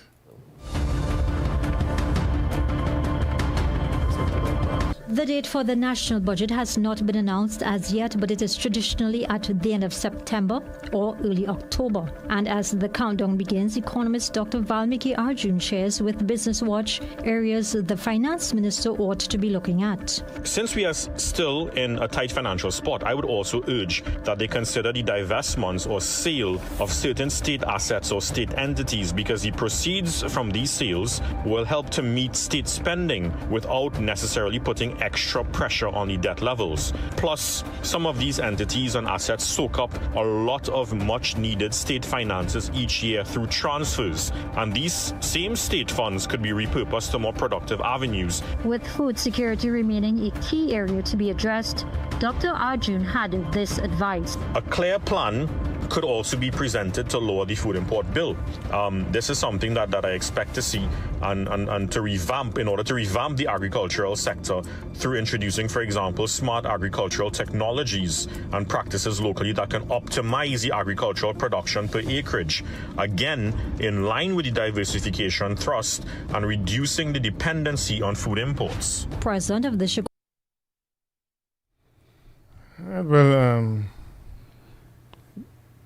to me, it's a dangerous road you're treading when you're saying sell state assets. I mean, state enterprises. Why are you saying that dangerous road? That are the recipients of transfers. Why are you saying that? There's a reason why we have transfers. Transfers form part of government policy. So, for example, you have. Let's name the state enterprises that we have. Tech, Wasa, the ferry service. We have PTSC. We have Caribbean Airlines. We have what? What again? TT Post. What again? You have Nedco. You have First Citizens Bank. Yeah. Fire sale. You have anything that we have to pay subsidy to. Namdevco. Listen to me. Anything that we have to pay subsidy to, you understand? Is a burden. Is a burden. So either two things. Is either we as a country or the government sell shares, be the majority shareholder, but sell the shares and privatize it. And then who to whom? Whoever. The more nefarious thing you have to worry about is to whom. Well, and so this is two sides. The 1% that Shirley is talking about. Well, one, who you're selling it to, and two, what's going to be the position of the citizens who depended on those transfers to meet their standard of living. But Ms. Bissessa said it. She said we cannot continue to be running an industry, or she said it to Caribbean Airlines. She said to the workers that I will fire you. I remember. So what you saying? Listen to me. They have 5 years to do this, you know. 5 years. 5 months passed already, so and 4 months passed. 4 months, and in the 4 years and 11 months. Right, and within that, you try smart man thing, you me. But the reality of it is that let's be real with our listeners and viewers. The reality of it is that at this stage, it is too early. It is too early in this government tenure to do what he's saying to do. But subliminally, Miss Bissessa is saying it. But when she says to Caribbean Airlines employees, which is a strategic state enterprise that represents the main air carrier for CARICOM. Let me ask you something. We don't subsidize flights from Trinidad to Tobago? Yeah, of course. Do you remember when Mr. Imbert, in his last budget speech, he took off part of the subsidy, which rose the flight to $400. How Trinidadians behave? and still behaving? If it's a private sector entity, Okay. you wouldn't have any. Okay, you had to pay the full price. Yeah, everybody had to take the boat. Okay then. But no, you might take off this. They would. Good. Let's be real. You know much, that's a drain on the economy. It's $10. But freedom of movement is a constitutional right. Listen to me, yeah, but that is why you subsidize it. Yeah, but people need to move to support. But freedom of movement in Britain is not the same thing. You know much to travel from Lewisham to Brixton or from Lewisham to Catford. But I'm sure they have subsidized. No, they don't. Transport. They stop that. The bus. I'm sure it has. You know what's from the bus? You know what it is to use from the bus from Lewisham to Catford? No, but England still has subsidized medical care. They have subsidized medical education, care, but not transport. Okay. One of the most expensive things in London is transport. Well, we can't be living in London if we're in Trinidad. We have Moby pockets. So we have Moby pocket, right? So my thing is, we're looking at the economy and the effects, because you when you came into my home this evening, you said to me, I want to talk about the effects, how it will affect and the small man. This is no longer this is not a pity party anymore. The small man on the street is worried, you know. You see how long people take before they buy books and shoes and shirt and... They're waiting for the grants. But apart from that... And the grants didn't come. Persons have been laid off. Tens of thousands of citizens have been laid off. Yes. And therefore, it has become a burden to even educate your children. In Trinidad and Tobago. And then there's another issue. Talk to me. Of police officers carrying guns in schools. That's another issue. That creates a psychological problem for our children. Yeah. So that is a space you have to be vigilant on and to maintain vigilance, because the last time we had issues with police officers and young men, it was a state of emergency where they were picked up without due regard for the law. You know, I heard somebody said something earlier on today while I was in San Fernando, kind of jolted me. I hear two elders talking. And you know what the elders were saying? The elders were saying that some of these police officers just think with their small head and not their big head. And when they see these our little daughters and children in the school, some of them who ain't thinking too right, let's pray that they don't interfere or prey on them. Because we have had instances in communities where soldiers and police just go, and what did this do with the young ladies in the community? There are communities that can tell you what happens when soldiers and police roam. As you see, a big on your absence. I think, but I think it is a problem. The solution that the proposal that the UNC government has proposed is not the solution. It's a plaster. And the PTA, even though after he finished singing the government for having all the schools ready, even though he still say 26 weren't ready, and they were still a week late, right? He did say that they are opposed to police officers being present in schools in Trinidad and Tobago. Wow. Opposed, eh? He didn't say that we don't mind it and it's okay. He said that they are opposed to it. Yeah. And there are many reasons why they would be opposed to it. A police officer cannot question a child.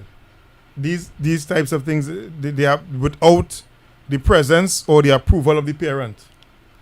They are the United Nations Conventions on the Rights of a Child and so on. So having gun-toting police officers permanently in schools in communities which may end up becoming largely African communities, African schools, it would breed a different type of perception and potentially even hatred for authority on the grounds of race, and that is the problem that you have to be careful of. Just now, I want you to repeat what you just said, and I want to tell you from where. The Convention of a Child, the rights of a child, and a police officer questioning a child have to be in the presence of the parent. And with the approval of. With the approval of. Not just in the presence, with the approval of. Explain that to them. I go in and deal with something. Explain to the viewers and listeners what you just said. So, in Trinidad and Tobago, we have, I will stay within my crease in this, but we have judgments regarding the treatment of children and regarding law enforcement. And a police officer, whilst he may have certain roles, responsibilities, and rights outside of a school compound, within the confines of a school compound, they are different. And also, the permission of the parent is required when any type of discipline is to be administered. Now, we have too many examples of law enforcement officers the world over. This is not a Trinidad and Tobago thing. Taking matters into their own hands and acting outside of the law. What the government is doing is encouraging that in Trinidad and Tobago, in schools that they decide, a government that of course is elected in a country where race is an issue. We can't hide from it. Race is an issue in politics in Trinidad and Tobago. And this government, and I can tell you, a lot of the persons who are in charge of education in the two ministers, and number one, they are not African. The Minister of Tertiary Education is a Hindu. The Minister of Education is Presbyterian. So it is not, these are statements of fact. I'm not making them to be pejorative or to heap scorn on them in any way. These are statements of fact. And what I have what I have come to understand, having been in the UNC, is that there's a significant level of ignorance when it comes to the nuance of treating with Africans in the party. All right? And I put the United National Congress on official warning today that this measure of putting police officers in schools, just as the head of the PTA said, they are opposed to it. They are opposed to the measure. I am saying to the UNC that they should stop that measure immediately.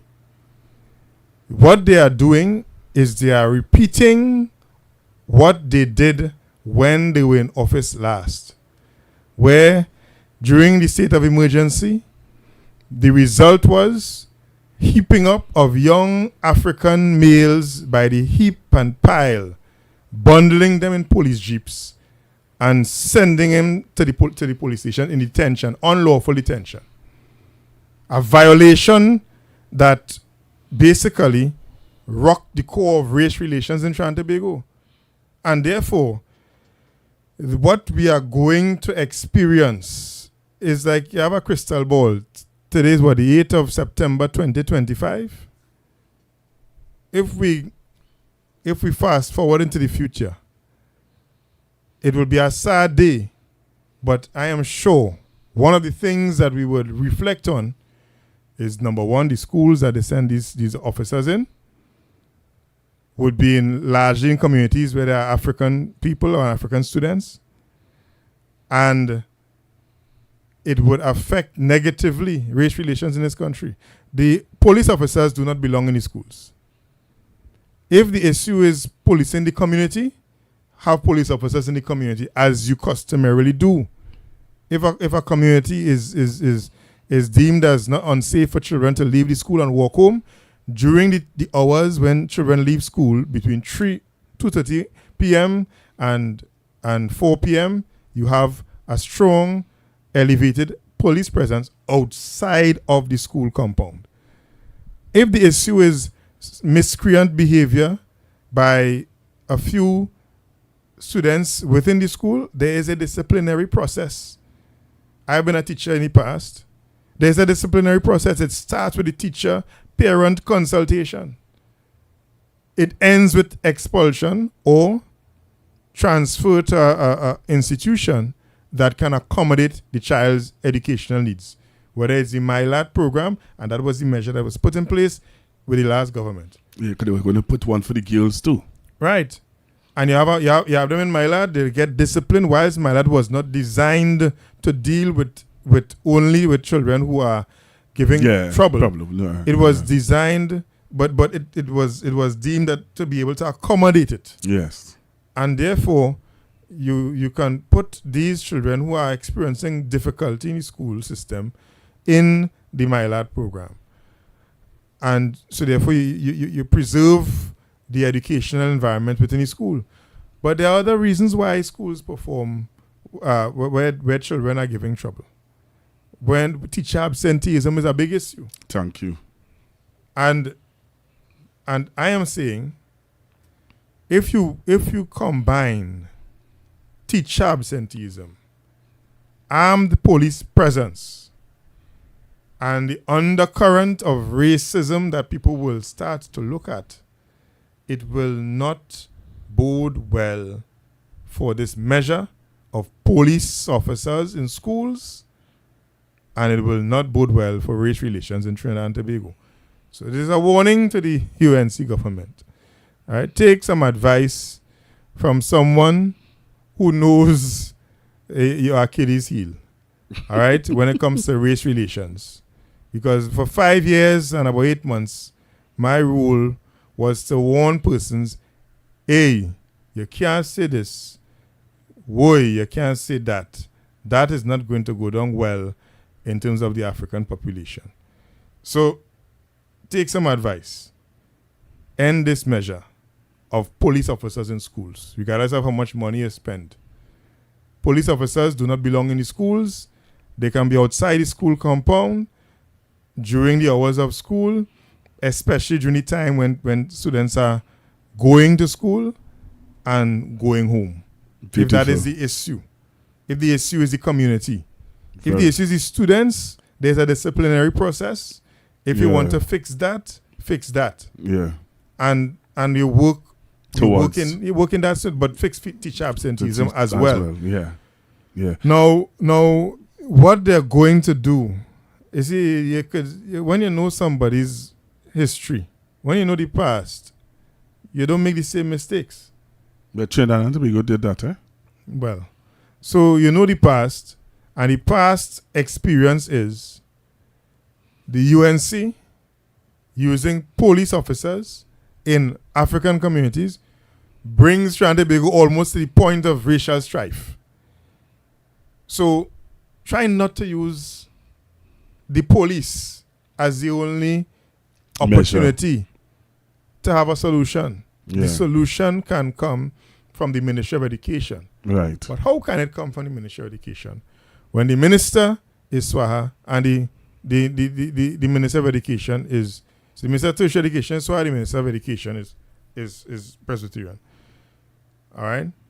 Who is going to advise you how to treat with communities or persons of African descent? Who is going to do that? Is it the Minister of National Security? Which one? He only knows about police. Or the Minister of Homeland Security. He only knows about policing. You can't ask, the solution is not going to come from force. Putting a white shirt and a tie on a police officer doesn't change the fact that he's trained in a particular way. All right? So, I hear you. I think I've said enough on that, and we'll wait to see how it turns out. But what is required is vigilance. Yeah. And once any incident happens in any school, we need to put pressure on the government. They must remove this measure. The NPTA president basically gave an appeal to the government that this measure should be permanent, should be temporary. Which really, really saying is it should not be there at all. They are against it. Mm-hmm. So if the PTA is against the measure, why have it? It means that there was no consultation. And if there was consultation, they did not have any regard for the opinion of the Parents Teachers Association. Yep. But going back to the discussion about the economy and Trinidad and Tobago's economy and where are we going? Where are we going from here? Where are we going from here? So first to begin, one of the things to that I know that you would have acknowledged or shown to the country is that let's talk about the economy crash. Well, that is debunked clearly because as we saw in the IMF report, the economy grew by 1.4% last year, 2024. And the last quarter of 2024, it grew by 3.2%, driven by the non-energy sector. So it's not even driven by oil and gas. It's driven by the things that the government, through their measures, supported. That is the tech parks, the grants for businesses, for SMEs, the grants at NEDCO, the grants at the Ministry of Trade, the loans, the low interest, zero interest loans that the government was giving for companies to come out of COVID. Right. Up to $1 million in zero interest. A free loan basically. You just pay back when you borrow. And so the government facilitated companies down the things as simple as providing labels for manufacturers. Yeah. So they could enter into a new market. So you don't have to have the problem of reaching the market and recognizing that your product can't enter because you didn't put French and Spanish on the label. Wow. So the government facilitated to that extent. Mm-hmm. The government even gave rebates to companies. Once you export into a new market, they get back funding. There are so many opportunities that were put in place for companies and for entrepreneurs to grow. And that is why you're seeing it happening. Right. However, now that they are in office, what they will claim is that 2025 was not theirs. So they will say don't judge them on the economic performance now. However, they have not signaled what sectors they're going to focus on. That's the first thing. They mentioned only when the Prime Minister of India came that they're looking at tech and so on. But when the visit ended, there was no translation of that into, which sector, which location of Tobago, which e-tech facility you're going to be using. Right. What investments you're going to be making on the ground to ensure that this tech future becomes a reality. So so there's nothing. There's no way. They haven't even indicated to us about their revenue stream. Where are they going to? How are they going to get revenue? One, two. You've heard it. They're hoping to get oil and gas going. That's not going to happen before their term. They're hoping to get some oil from Guyana. That's not going to happen in their term. Suriname. That's not going to happen in their term. So that when the refinery gets back up and running. Up to now, we can't hear from the refinery committee. Let's take some calls. I don't want you to leave here without taking some calls. The number to call in live on Constructive Talk is 1-868-464-7003. You can make money by calling. So you're taking some calls. 464-7003. 464-7003. You can call in and share your view, ask your questions.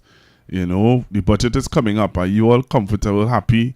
What are some of the things that you are looking for in the budget coming up? We're looking at, I have with me this evening, Mr. Obika. We're touching on all kind of areas, you know, while we sticking to our topic this evening, which is the economy of Trinidad and Tobago. So we're taking your calls, 464-7003.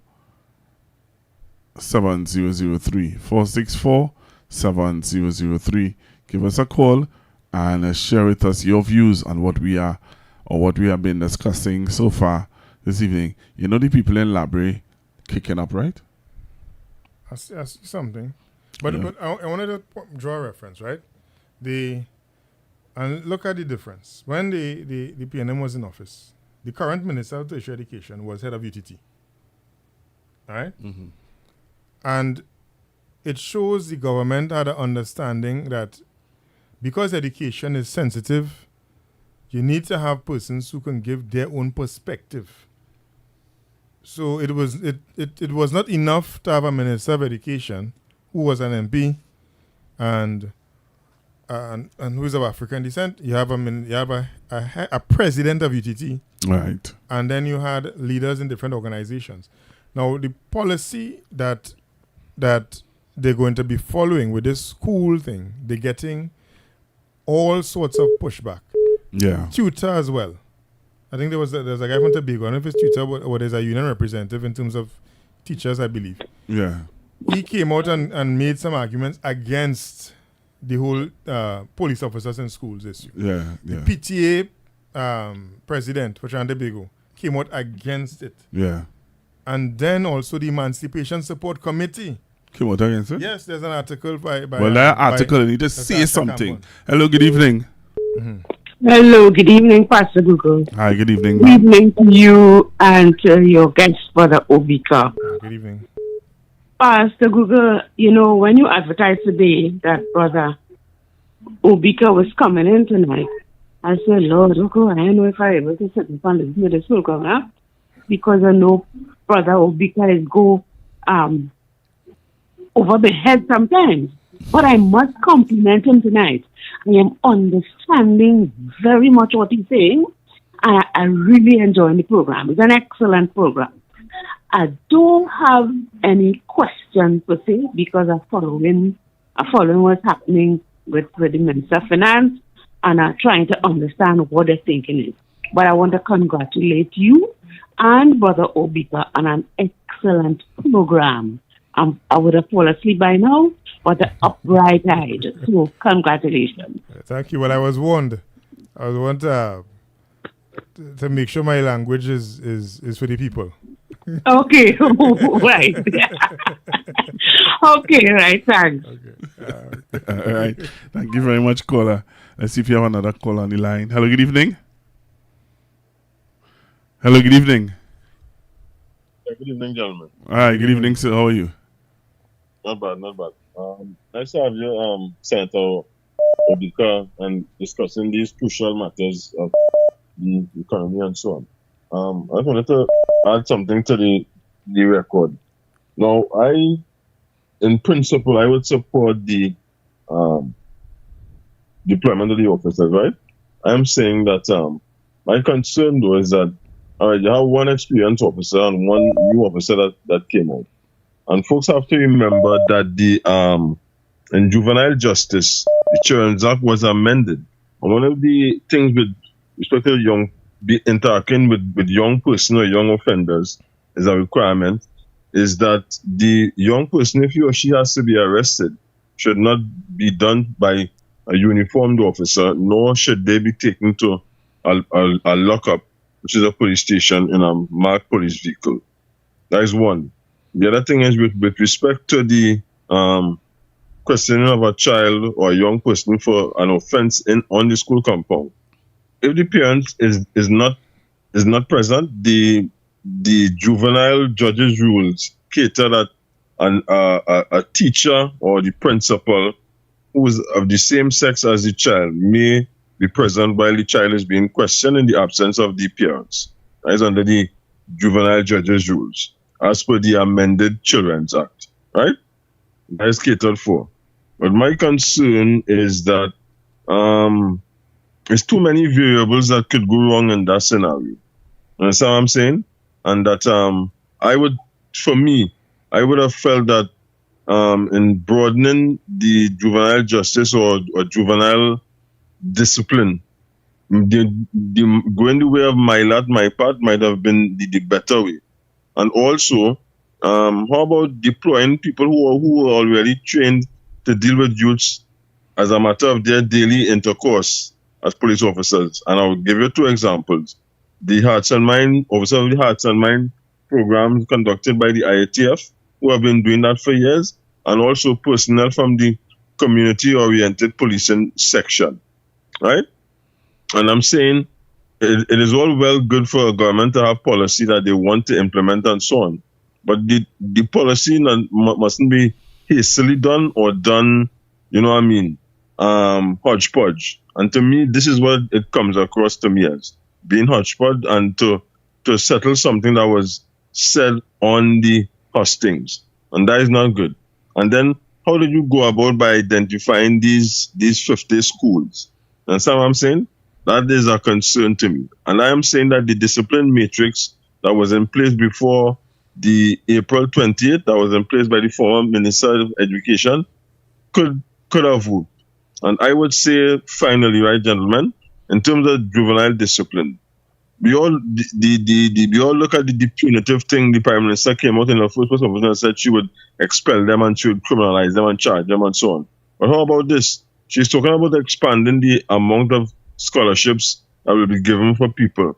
How about targeting those scholarships to get what we need? And what we critically need in the system is more social workers, more probation officers, and more guidance counselors. So how about having a cohort of people for the next 2 cycles of scholarship recipients who you will mandate that this is the areas that they go into to relieve the burden on what is out there of the people who currently are in the system, right?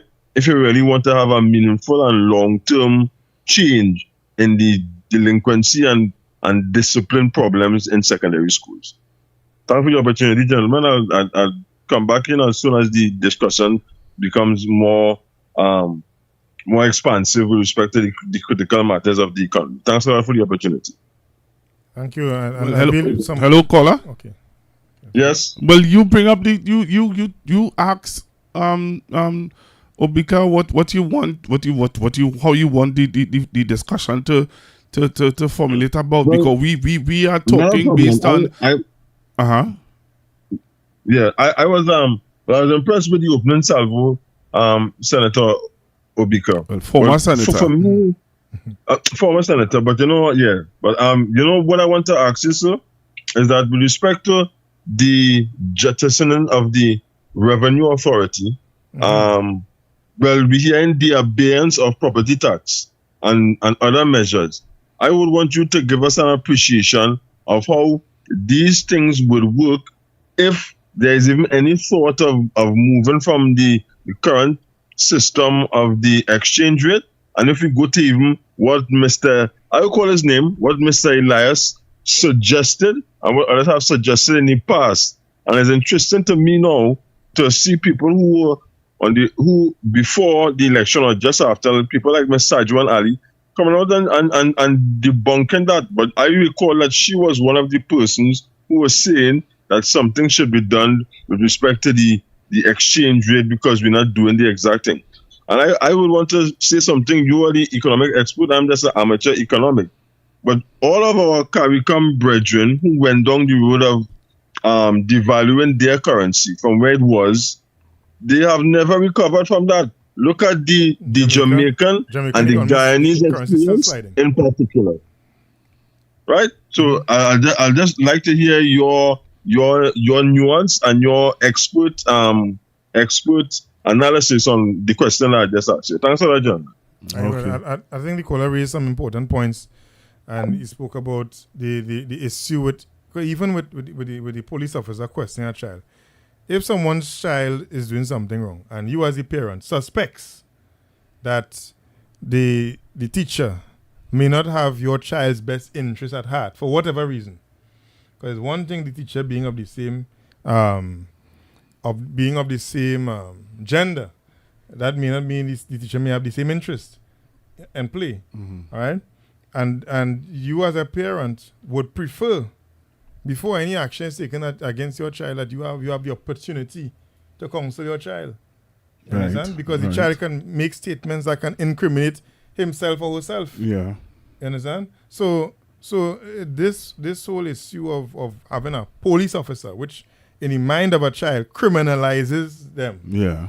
To be in the school compound. Yeah. So whereas before, you and your brother, your son and the next schoolmate end up in a tussle, before the treatment for that would have been, or let's sit down, shake hands and whatever. Yeah. You might get some strokes if the teacher feel to. Now the punishment could be a police officer talking to you, and that is different. That is a completely different thing.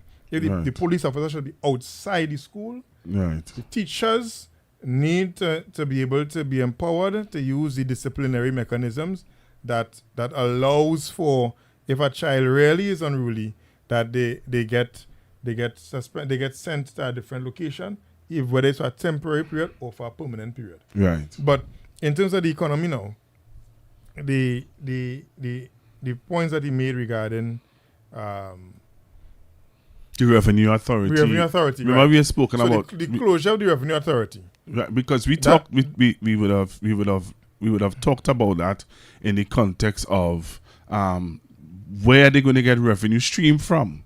So the Revenue Authority. When the Revenue Authority was proposed, we're talking about over 16 years ago. Whilst I was an opposition senator, the question was raised, and there are two schools of thought on the Revenue Authority. But in terms of the stopping of property tax, they use the stopping of property tax to justify the cancellation of the Revenue Authority. Now we see the impact of that. They're looking for revenue. They don't have access to revenue because if you've closed that opportunity, the Revenue Authority would have broken down the silos that you have between customs and BIR, the two largest revenue collection agencies in the country. BIR, customs from the ports of entry, because international trade brings in a significant amount of revenue, and BIR, because taxes on operations brings in a significant amount of revenue. Right. So those two entities being able to talk to each other will do two things. One, it will prevent people from slipping through the cracks. Right. And the $10 billion in unaccounted trade that we talk about, we could capture that. Right. So it allows people to escape because those two entities don't talk to each other. What you may very well find is that the property tax may just be reintroduced with a different name. Because you notice they said they're going to revert to the... In the past, they used to say they were going to revert to the old land and building taxes and so on. Yeah, they said that. Right? So that in that context, it would be considered a new tax. Right. They say no new taxes were imposed. There's an old tax. That's right. Right? So I would not be surprised if they bring that back in that format. Okay. But it cannot be that I have a property and the only way for me to really get a receipt on my property is if I pay something. All right, let's take this call. Hello, good evening. Good evening, Pastor Google, and good evening to Mr. Bika. Yes, my brother. Good evening. Yeah, man. Good program, good information. Worst case scenario, right? Mr. Bika, I have a question to ask you, right? The number to call in live on Constructive Talk is... Yes, hello? Yeah, go ahead, caller. Yeah, seeing how this government is looking like a kind of cash trap and they're getting problem getting revenue. And seeing that the government did not bother to set up the Trinidad and Tobago Revenue Authority. From your experience, Mr. Obika, right? And I don't know if you know too. Do you think this government will probably delve into to get this form of income, right? Because from history, right? You know Mr. Brian Crichton, right? He's a former Minister of Finance about 25 right, years and ago. He introduced something that is, well, it's still not people don't talk about it, but something was very unpopular, but we had to deal with it. The introduction of casino gambling, right? Casinos. Yeah. Opening a casino over the country, right? And to some people, it was something very negative. And they still talk about it today because some people say they would like to see those places closed down because it is a source of laundering money. But it is a form of revenue, avenue for government to get revenue, right? Correct? Well, it does provide some revenue, I guess, but not as much as it hurts the economy. But do you think? Because I heard something, Mr. Kamala say something about on the pulpit that she is going to tax certain people who will go on certain websites. She'll put a tax on it or something like that. I don't know if you remember. But do you think that this UNC government will probably set up what you call red light districts in the country? Well, I can't speculate on that. We'll wait and see what happens. But in terms of because I mean, I wouldn't be able to speculate on what they may do in terms of those narrow policy items. But what I can speak to is on the question that you asked about the Revenue Authority. Right. If indeed there's a downside to that, the closure of the Revenue Authority, as I pointed out, reduces the ability of the government to catch the offenders, the tax evaders. All right. Yeah. So because we have an issue in terms of trade in the country where we recognize that $10 billion every year is unaccounted for. All right? Right. And the only way to really be able to catch that is to have state agencies that are involved in that space to be speaking to each other. If they were under the Right. same revenue authority, it will be easy to catch. Right. And next to thing, Mr. Baker, I heard they saying that they want to insist on reopening the refinery, which I find is a waste of time. And also, she's been also talking about they want to go and thinking about reopening the sugarcane industry. Well, I remember find the that to be a refinery. very Remember, reopening the progressive- refinery was a policy of the government, the past government. I remember the bidding for it had reached a point where there was an indicative offer from a Nigerian Owando company. So correct. therefore, the reopening of the refinery as a strategic initiative for Trinidad and Tobago is something that I believe is a good thing. Once you can get a bidder that can bring the resources to bear. And next thing to Mr. Obika, do you think? But just to say that we have to wait to see what is their approach to reopening the refinery. Because Right. remember, But do you think they indicated that they're not going to honor past approaches. We are seeing that they still said that they're going to talk with Owando. We don't know what that conversation means. If they're going to tell them, well, we're not entertaining you, or if we're taking you on board. So the reality is, in terms of the refinery per se, whilst it is an unnecessary step, the question is, what is the process they're going to be using to reopen the refinery? Because we also saw in the team to reopen the refinery, conversations between OWTU and some individuals, businessmen, who we're not sure have the capacity to raise the funds or to run the refinery. Yeah. So where is the money going to come from? All right, caller, we have a lot of callers trying to get through. I'll allow. Okay. Hey, man. No problem. All right. Hello, good evening. Hello, good evening. Caller. Hello, good evening. Hello, good evening. Caller, you are live. Caller, you are live. All right, you're not there. All right. Because I find you looking like if you're putting a posture of leaving, eh? You have to take some calls. Yeah, we're taking calls. Right. Hello, good evening. Pleasant good night, Pastor. Pleasant good night to your guest tonight, Mr. Baker, sir. Good night to you, and good night to all the viewers on the program. Mr. Baker, sir, I have a question to ask in terms of the budget, right? And also one thing on the devaluation here. When you devalue the dollar, what happens to the value added tax at 12.5%? If it's devalued, it increases or does it decrease? All right.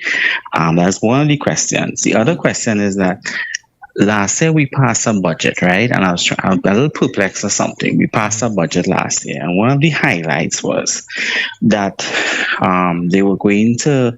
the government had passed up the budget and stating that they were going to pave roads, right, at a cost of $200 million. Effectively, we didn't see any road paving for the years yet properly. Also, I saw on the highlights that Carl was given permission to acquire aircrafts. Now, if that was passed in the budget, when they say the budget is passed, does all these things where the money is allocated for, does it go forthrightly towards these programs or these initiatives, these budgetary initiatives that take place, or because a new government comes in, everything has to halt? How that system in the parliamentary or the budgetary finances work in terms of when you pass a budget? Does it mean outrightly that the upcoming government, like this present government, will continue the previous works of the government, or everything? Well, it's naturally we see it comes to a stop. But if you see it is passed in Parliament, shouldn't take a precedent of going forward? There's no questions for now. Thank you very much. All right, so the last question had to do if the budget is passed. if you will go forward with the decisions. The government is not. There's no requirement but for the government to follow through on what a prior government would have had as policy. So once a new government comes in place, their manifesto becomes government policy. They may make changes to it while it's in office when they see what the situation is in reality, and if some of their manifesto promises can be realized. Now, so that said, they don't have to honor the past government. The first question was if the taxes, if taxes increase, if the currency is devalued, if you pay more in VAT, well, if the currency is devalued by 30%, you pay more, everything goes up by 30%, including the amount you pay in VAT, in a technical sense. So, yeah, the technical sense. If your grocery bill was $1,000 and most of the items were imported, even the ones that are produced locally, we have imported inputs, right? Then what that means is your bill should go up significantly, potentially by 30%. And therefore, if you was paying $125 in VAT from the $1,000 bill, you'll be paying $165 in VAT. So your VAT will go up because the cost of your bill will go up. So that is standard. So you'll pay more across the board, and that's basically. I think that's the two questions that the caller asked.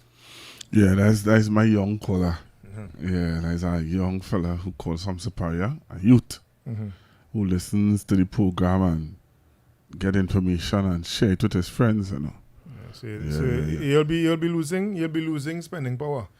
Now, that also happens if the government quietly lets the dollar devalue. How can the government quietly let the dollar devalue? Just don't announce it. So they could not announce it and allow the pressure on the dollar, because the pressure comes from us trying to get US to trade, to buy goods and services, to import things and so on. Allow the dollar to quietly go up to 7.5 at central bank, the official rate. You serious, man? They can do that. They can also decide to make the announcement that will allow the dollar to go to 7.5 because of the pressures, or they could try to spin it by saying that the market... But they wouldn't do it because they already said that they can't do it under this Well, let's hope that remains constant. The Minister of the Economy also said that it's not under consideration. Doesn't mean that it can't be under consideration in the future. And the other one said that given the current structure. Semantics, they're playing us for fools. Semantics. These are strong statements that they made based on the But you remember tonight when I told you that, you said to me, you did hear it. But you hear it now. Well, I hear it now. So how you taking that? Well, I mean, there are two ways to see it. One could be, well, the structured economy is what it is, and that will remain so for the next 30 years. So then we won't devalue. No, that's not what you say. Not under this structure. The other one could be... Is there another structure they could use? No, well, what's the structure of the economy? The structure of the economy is right now, you would want the energy sector is not that strong. Right. So you want it to produce more. Right. So based on that, the structure of the economy now, it might be like that. It could be that. It could also be... How if they have to use another structure? What is the other structure that you know the other structure anyway. That's the one that tell us. What is the other structure, Obika? No, that is just language. What? Nah. Just hiding. Ms. Bissessa said it. The same thing under this current structure. No, she said something about, if I could have find that video, I played for you. Because there is another structure that Ms. Bissessa would have spoken about for our budget response. Well, they can't touch the value. If they touch the currency value, there are problems. Hello, good evening. Ms. Bissessa said, if anybody watching, just now call her. If anybody watching this live can find that video for me, where Ms. Bissessa in her budget response, not when she is in government, she was opposition leader, she would have given that budget response about changing the structure. She didn't know. And that is where former Prime Minister Young would have said, if in order for them to fulfill their promises, they have to devalue the dollar. No, she made a clear statement that they're going to allow the price of the dollar to settle at market at given Isn't market that forces. isn't that interfering with the current financial structure? What she was advocating for was devaluation. Okay. Yeah, so that was clear. Okay. But that's not interfering with the current structure? Well, I think what Tanko was doing was basically covering himself by saying it without being definitive. Okay. So if he came out and said, semantics, we're not going to be touching we're not going to be devaluating, that is not an option. Yeah. Forget it. Don't ever come back to me to accept Yeah, this. I will have that tape. I will have that tape. Yeah, I will have that tape. I will have the tape. Yeah, so when you do it, I can throw out the tape. just like with property tax. In 2010, right. they campaigned against property tax. And when and in 2015, when they were doing their budget presentation, they come back and they say, what? They're bringing back property tax. We're resuming property tax on a different structure where we will be the first people who have to pay is the business people.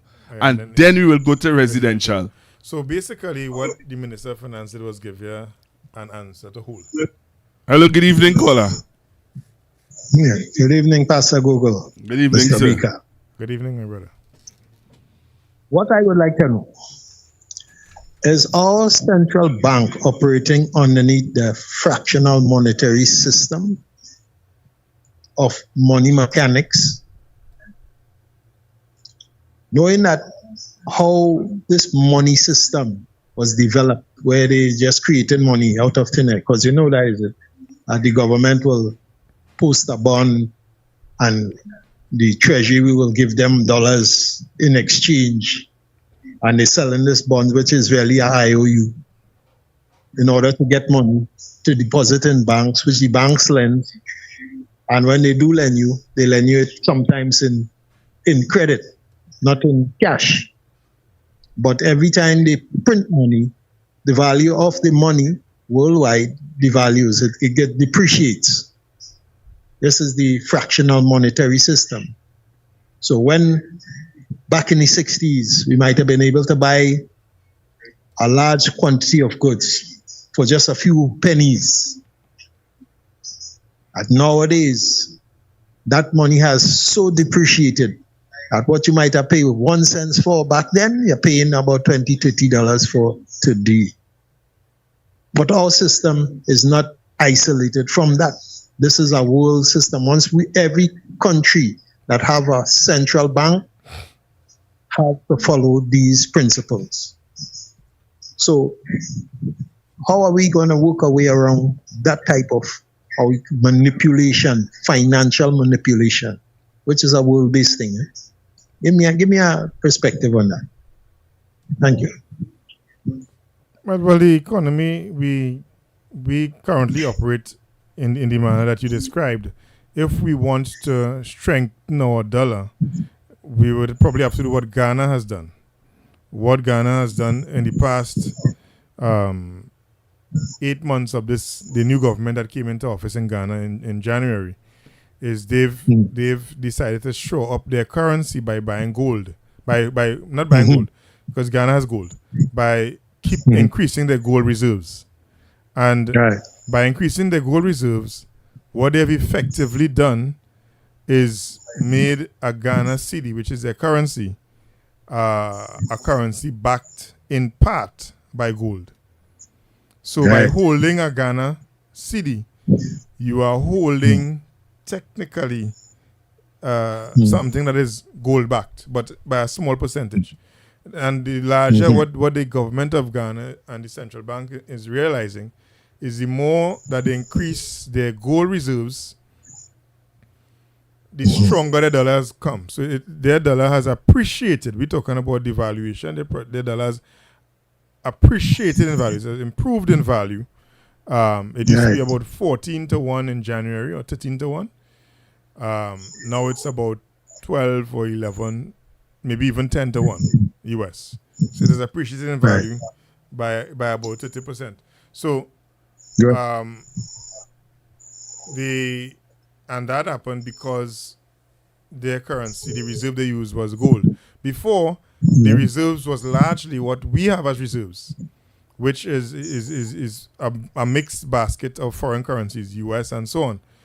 And what that means is, based on demand for production from Trinidad and Tobago, your dollar will increase. So that's our problem. We don't produce brands the world want to buy, and therefore our currency is not in demand. And what we do is we prop up the currency by our production and export of oil and gas. So if we want to strengthen our currency, we could only really do what Ghana has done, which is use gold to mixing gold in our reserves. So basically make our currency one that is backed in part by gold. All right, caller. You got your question answered? That sounds just like, we take the opposite road as to what President Nixon did back in the 70s, because he detached the gold from the US dollar and make it a fiat currency. So therefore, all the problems we're having right now is because you're linked to a system. It doesn't matter that we're using a lot of different currencies in Trinidad, but the main one, which is the US dollar, has everybody else by the truth. Okay. Thus, you have the BRICS coming into play now. Yeah. All right, caller. Thank you very much for calling in. Hey, all right. I know that a lot of persons want to get in. So if you don't know the number to call, I'll tell you it now.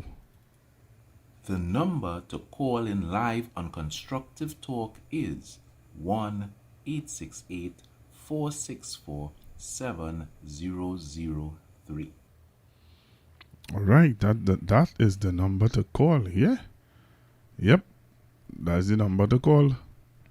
Obika, what are you thinking? I know you're thinking, What are you thinking? No, what do you call it? Just now, but I know it's not to go too technical. Well, go technical. Go a little technical. I know you want to go technical.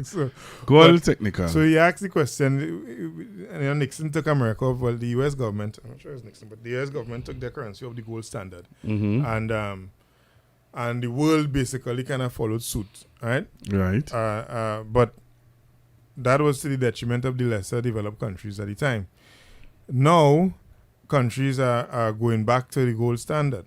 So Ghana is a perfect example of that, where this year alone, just by keeping some of the gold that they produce, they have strengthened their currency. And it's the Ghanaian people are better for it. Why you say that? Because the imports of goods and services, the price per person, the price per item is reduced. Mm-hmm. Therefore the standard of living is better in the market. Whilst this whole notion of devalue your currency, so your products, your exports can be more competitive, only works if you're exporting rice and peas, but not if you're exporting brands. Really? So if you're exporting brands, yeah, the demand for Nike, all right, is not necessary, or Christian Dior or Mercedes Benz is not necessarily going to be decreased because the euro went up in cost. You understand? So because these are quality brands, but the demand for flour may fall. Right. Right? To some extent. So what that would mean is you would shift exporting raw flour to exporting baked products. So you export the quality spectrum. Right. So you go into the quality spectrum. So if in Ghana the currency becomes more expensive, then the cocoa that they export becomes more expensive. Less people might want to buy cocoa, raw cocoa, from Ghana, possibly. But then all they do is switch to producing more chocolates. Oh, okay. So you go on to the quality side. If your currency is more expensive, you become a developed. So this whole notion that make everything cheap and you'll do better, that is third world economics. That's serious? Yeah, for the third world. Because that is not the policy of Western Europe. The policy of Western Europe is not cheapen our dollars so we could get more trade.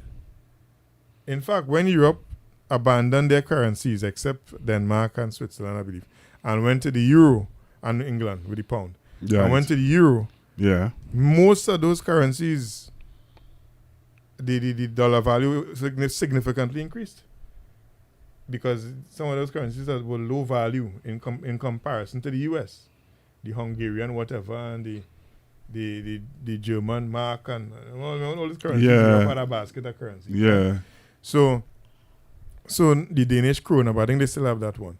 So the reality is the euro is stronger than most of those currencies were, and higher in terms of price. At one point in time, it was higher than the pound, you know.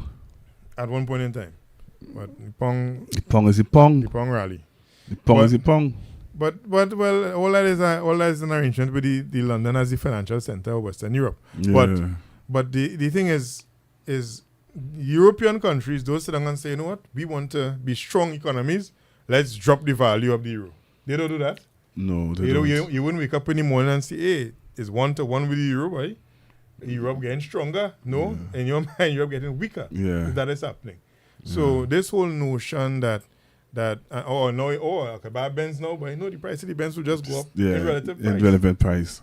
So this whole notion that that it will work for us this is a third world type of thinking about the economy. All right. You take a few more calls before you leave? Yeah, man, you take some calls now. All right. The number to call again is 464-7003.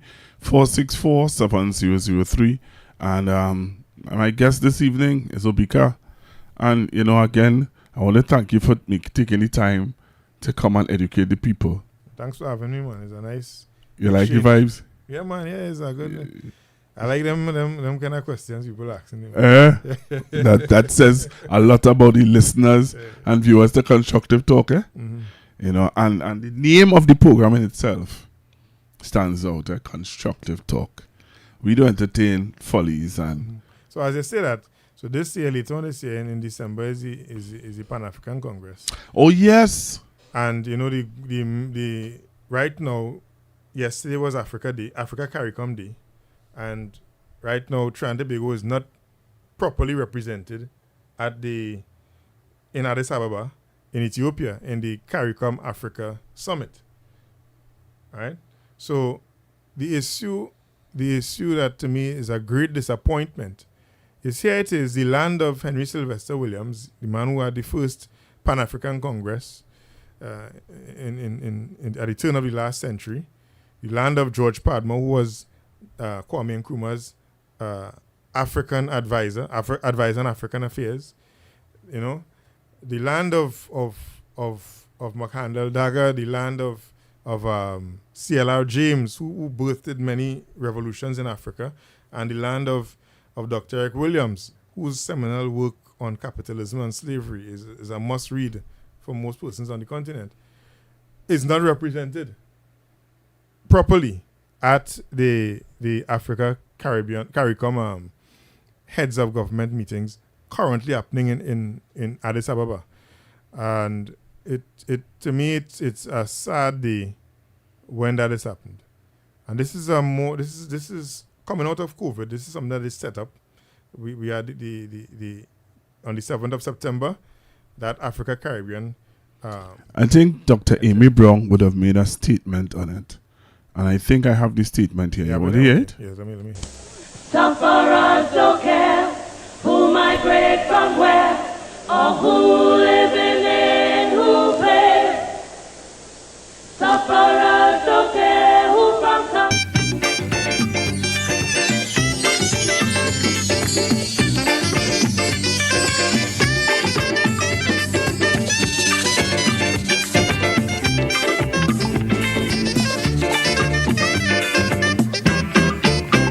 You get up one morning, your elders have something, you don't know how they get it, but you want to use it.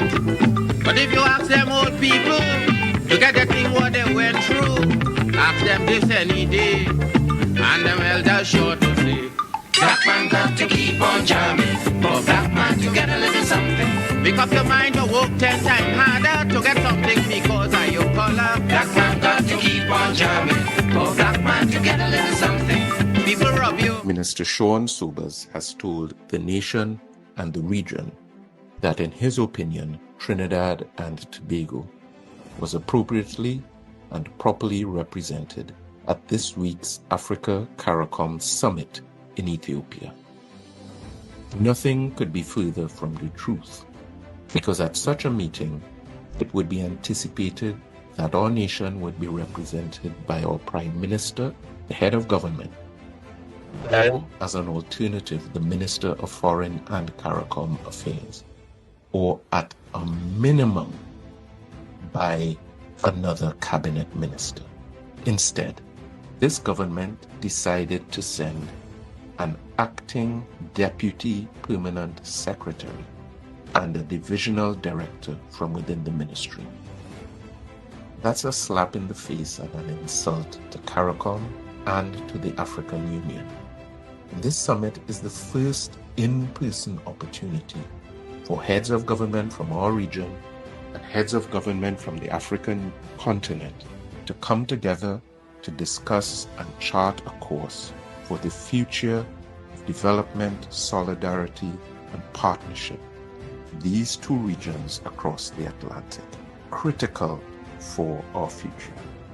Instead, they've elected to send a very low-level team whilst not giving any rationale or explanation for the absence of proper representation of our nation. Even worse, Minister Sobers went on to compare our representation to that of Guyana and Jamaica. Both nations, we know, have just held general elections and have not even sworn in their cabinets as yet. So such a comparison is woefully inadequate and rather pathetic.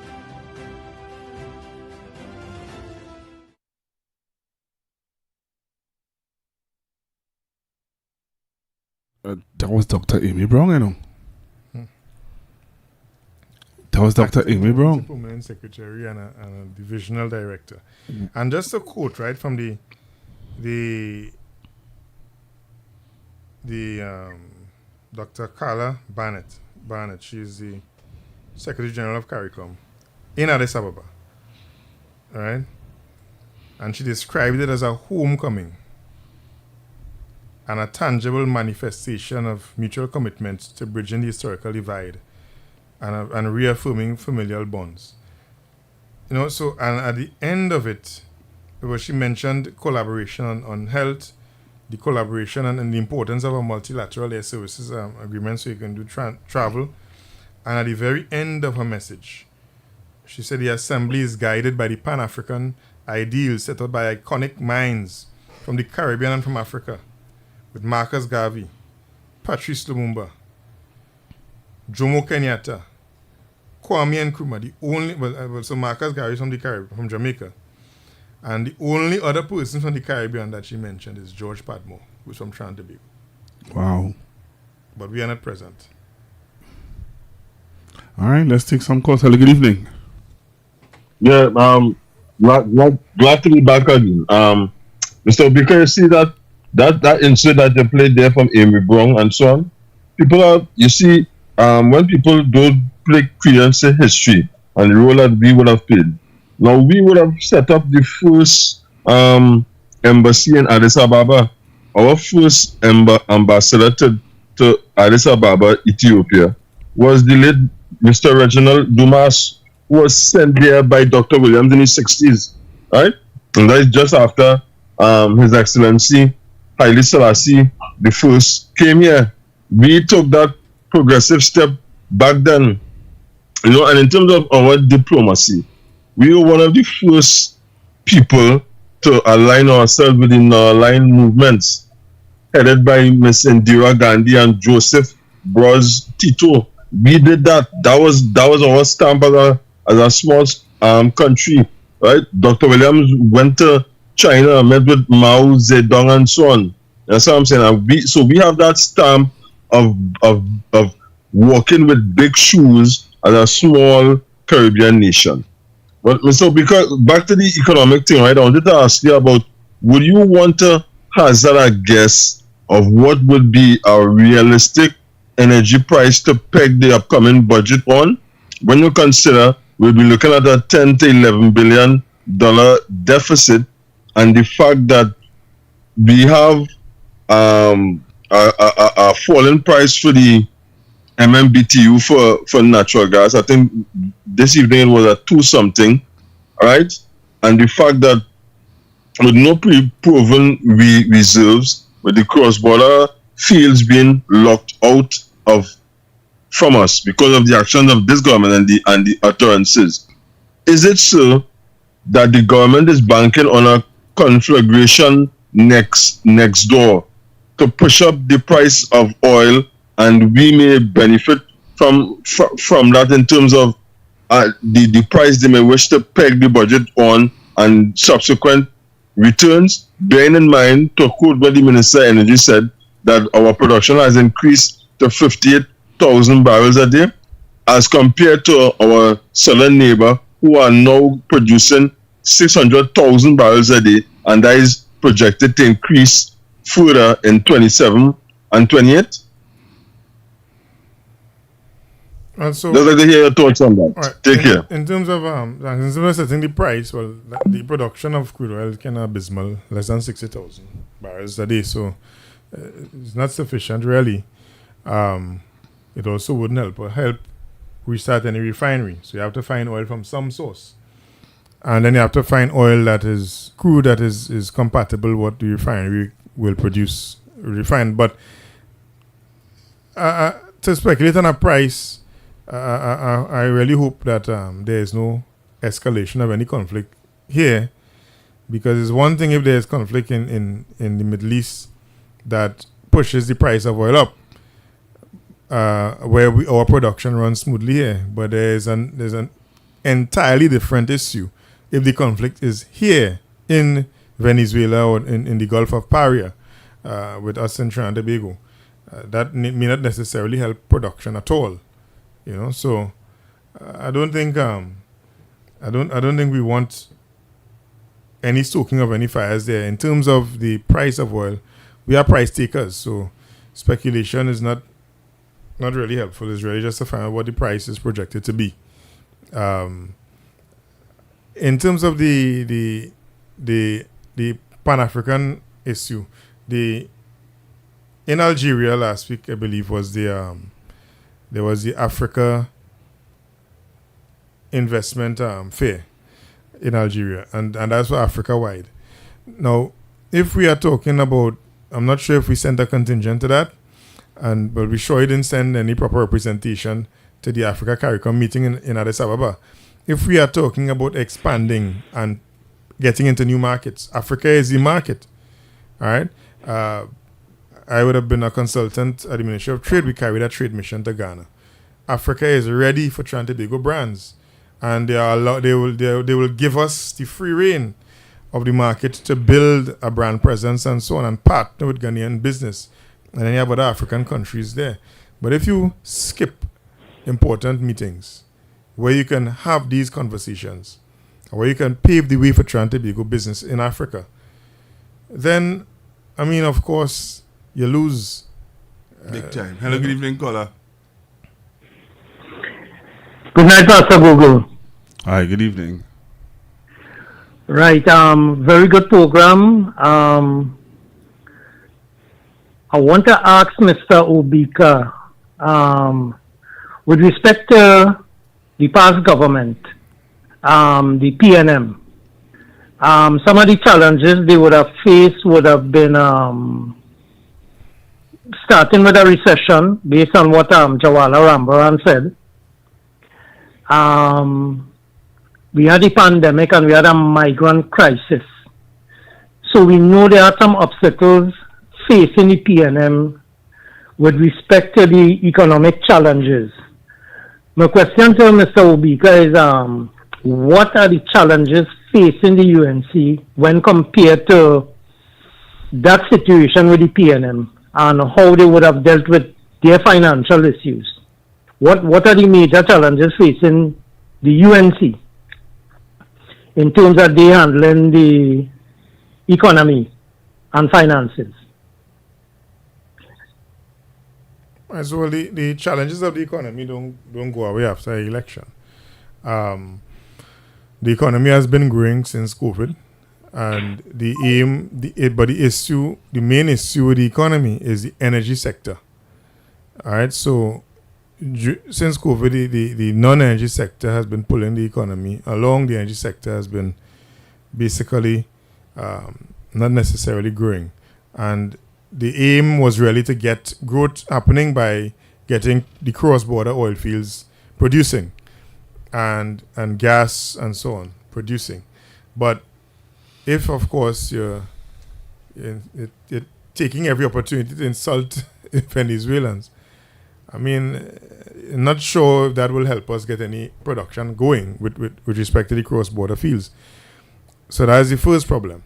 If the main issue, the economy has been moving strongly in the non-energy sector, and the only part of the economy that has been given trouble is the energy sector, and the key to unlocking that sector was determined to be better relations with Venezuela and bringing on board the crude and the natural gas from Venezuelan cross-border fields with Trinidad and Tobago, and unitizing the fields and so on, so we could access our part and our share and that kind of thing. All that was basically seen as the way to unlock that potential. But now your key focus is insulting the Venezuelan government. I'm not sure that strategy will allow us to get the oil and gas. So the main challenge is unlocking the energy sector. And their approach, I'm not sure. You really feel Venezuela going to give this government oil and gas? Well, I'm not sure. Maybe insults help win international relations. The insult started when they were campaigning, when they were campaigning. I know you have a minister in Venezuela openly insulting the prime minister of Trinidad. Yeah, boy. He would not wake up one morning and decide to do that. So that should be speaking to a wider thought pattern in Venezuela in terms of how they view this government. Yeah, the leadership of Trinidad and Tobago. Yeah. So, and who is going to suffer for that? It's we, the citizens. Yeah. Because as I was telling one of my friends too. Because the energy sector is the key to unlocking our potential. Yeah. But as I was saying to one of my friends last week when you were talking about it, don't get up, they know the difference between the both parties. Mm-hmm. Because at one point in the news, he would have said about a week ago, he said that he talked about Minister Young, and the same thing you just said, the potential of how much money we were going to get, or we would have been able to get from the Dragon deal. So he knew the difference between the both parties. He knows, he is clear cut. No, hey, this is not who we were dealing with. And he represents really the government of Venezuela. He's not speaking there on his own as an individual. Nope. So that to me is the problem. It does not make sense. And for some reason they believe that they know something we don't know about. Well, this government, Obika, I know you might know because you are part. You may not want to tell us, but they know something we don't know. Let me tell you something. You cannot tell me. Let me tell you this.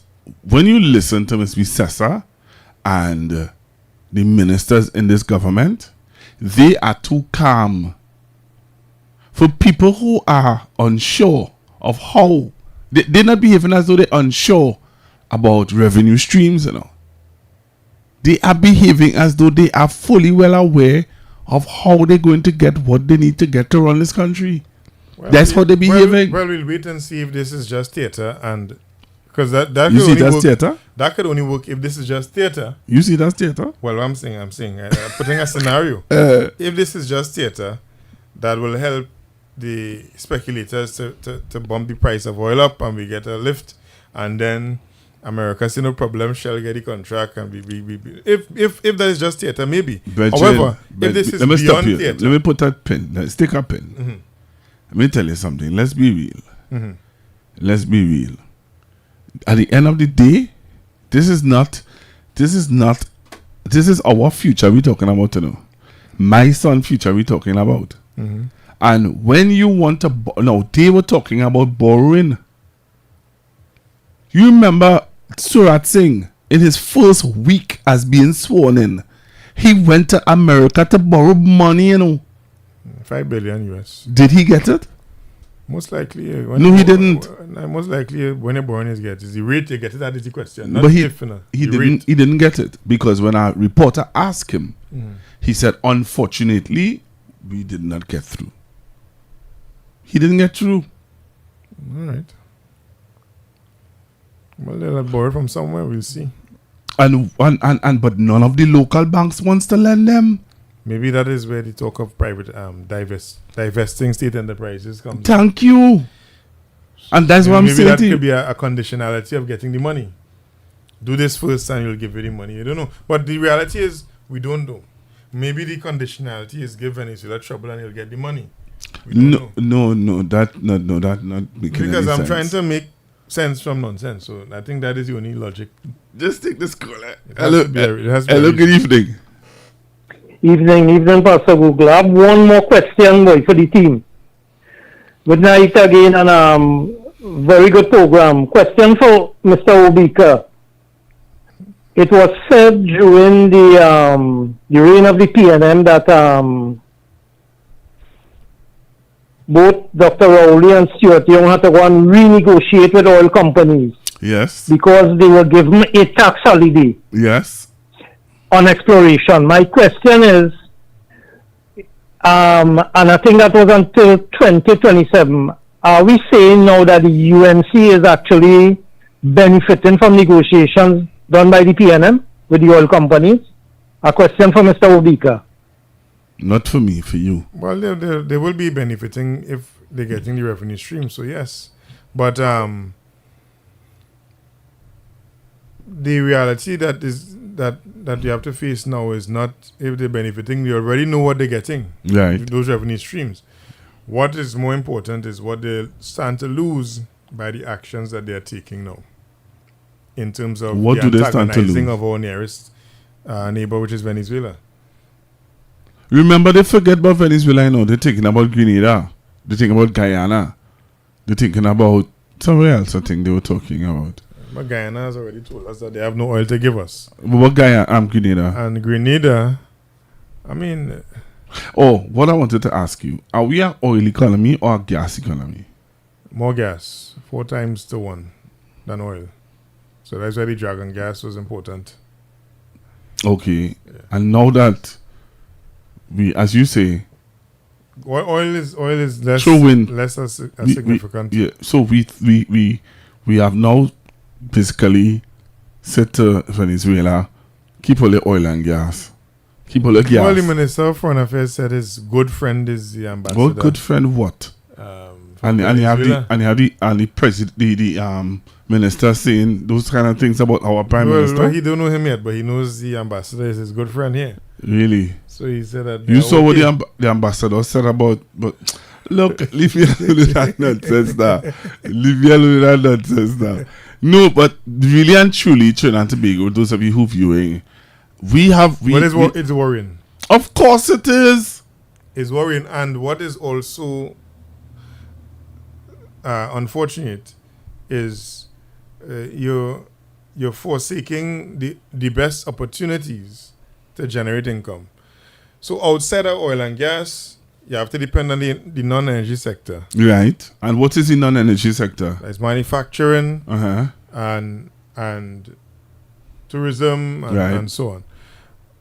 You've come with no plans for tourism. None. The hotel in Tobago, we don't know if you're going to allow the persons to complete. Well, he gone. Is he Marriott? Oh, I thought you were talking about Sandals. Not limited. I think it's a Marriott or something they were looking at. Right. I'm not sure if they're going to push that. There was plans of turning that whole lowlands area into a kind of ecotourism resort. Yeah, that did. You're not sure if they're going to pursue that as well. Forget that. Where they get any money from? You see, you talking about all these things. Where are they going to get the money from? Obika, these are great ideas you're talking about, you know. But we have to hope because we have to live here, you know. Yeah, but I am asking you. I'm asking you. living We are living in hope. My hope and my question to you. Not living on evidence. But No. we're living in hope. Hope, faith. Yeah. Okay, faith is the substance of things. Hope for evidence, not seen.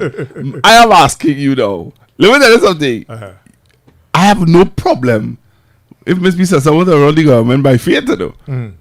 But here what I'm saying to you. Faith is an imaginary thing. Faith You without have to. works, without works. It's dead. And my thing is, you still have to imagine, have a vision in your mind of what you want in order for it to manifest. It don't manifest just like that. It is something you hope for. It means then that it has to be something that you have to subconsciously see, to believe, for it to comfort. What is she She is not telling us what she is subconsciously seeing us living by. Well, then we live in hope. What? Hope of what? I guess we'll see in the first week in October what the budget comes with. We're not sure it's the first week in October. It has to come This by is then. the first time. No, it has to come by then. I'll tell you why. This is the first time in history of Trinidad and Tobago the budget date has taken so long and it's a secret. Well, it has happened because the reality is the budget has to be passed by the president before the 31st of October, as the country legally doesn't have money to run. So say that again. I don't think people hear you. It has to be passed by the president by the 31st of October, so that the government can legally have access to funds to spend. So you work your way back from that. The Senate takes 3 days to debate. It takes a day or two to go to the president. So by the 26th, it has reached the Senate. You know what I'm saying about you? It takes 5 days before it reaches the Senate. You know what's with you is that you know all of this because you are part of the system. Right. But the reality of it for the man on the ground is that they hear you say all of that, and you know what? We still know much. We are no more educated or informed. You know why? Because we still don't know the date. Well, and that's frightening. The date will come, and it had to come. This is like, you know, that's not the way because it has to come. It has to come. You know, this is like election day. It have to come, you know. We just don't know the day. So the Minister of Finance. The next 4 years, 10 months, and 2 weeks or something like that. Yeah, but the Minister of Finance had the budget date in the back pocket. Well, that one is sure about. He probably has the budget speech already written. But they're saying that it's not he. The technocrats haven't met with him as yet. They met with the you know they met with? You know who give? Yeah, no, not even him yet. They met with the central bank governor. Okay. The technocrats are complaining, you know, that they haven't been able to sit with the Minister of Finance, you know. That was a big story in our newspaper article. Okay. Well, that's interesting. Well, we'll see. It's not only for carnival. This is what you trying to say? Hey, let me don't delve into culture. Economics. No, but listen to this. The reality of it is that every ministry has to submit their proposal. So what happens by now? This week here, normally Ministry of Planning, the Minister of Planning and Economy, so Kennedy Saratsing, they would hold conferences with each of the division heads across all the ministries and state enterprises. Right. One-on-one. Right. It's done virtually. And they would go through the major projects. So you see you are the Ministry of Works and Transport. Works and Transport. All right, let me see. I see I have a bridge here for 500 million. What are bridges? Why so much money? Okay, all right. This and that. And so you'll go through. All right, I see I have $10 million for a school. Why that thing? All right, good. And they go through everything. And then they go to the next ministry of tourism, same thing. So let me ask you something. Yeah. Is it that these ministries that only have those plans and projections based on the policies that the minister come in with? Yeah. So those things are normally decided in June, but because of the election date and the time it took to change boards and so on, many of these organizations aren't really properly constituted yet. So what kind of budget we gonna get in? Well, we will see. So the Minister of Finance still has to wait for the public sector investment program from the Ministry of Planning. So they might get those details, let's say by Friday. Right. And then to the middle of September. And then now we will now go through that, put that in with the budget divisions. Right. Budget division, Ministry of Finance, typically, they don't sleep in September before the budget. Right. They sit and put those things together. So we'll see. But, and then the Minister of Finance has to write his own speech. He has to write his own speech? Well, with his team, he write. Who's his team? The technocrats? Ministry, yeah. And he'll have your but if you're not taking any advice from the technocrats, how they just also get to appoint higher persons around you too. Okay. So within the ministry. So he'll have his team of advisors, I guess, and we'll prepare a speech. And then we'll see when you open the briefcase on budget day.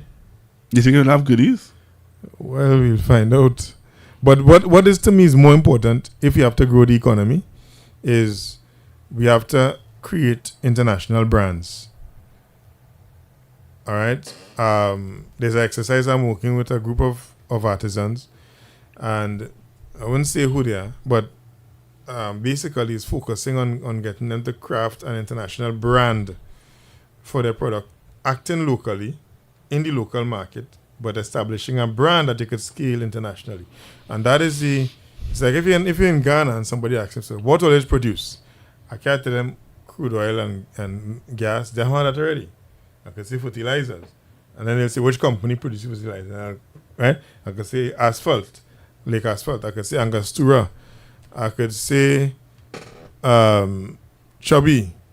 I could say Sasha Cosmetics.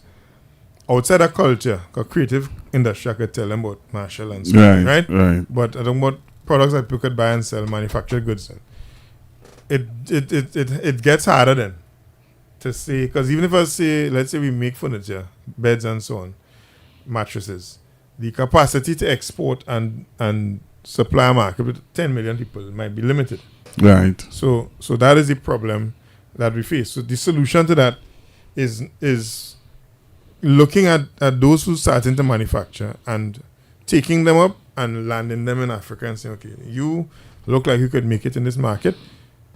Let me help you to push your product. Because the more sales you get, the more jobs you create back at home, the more income comes back to Trinidad. Just as so when you sit here, you buying Sony, Samsung, that is the Korean government taking a deliberate decision to create global brands in Korea. Right. We need to create global brands from in here Trinidad and Tobago that we could export it to. Hello, good evening. Hello.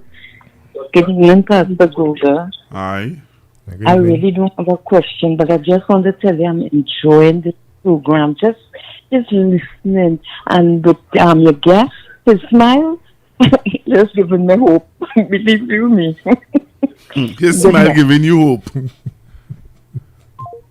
His smile. So your smile giving the lady hope. If you can't smile, if you can't cry, I'll smile. Yeah.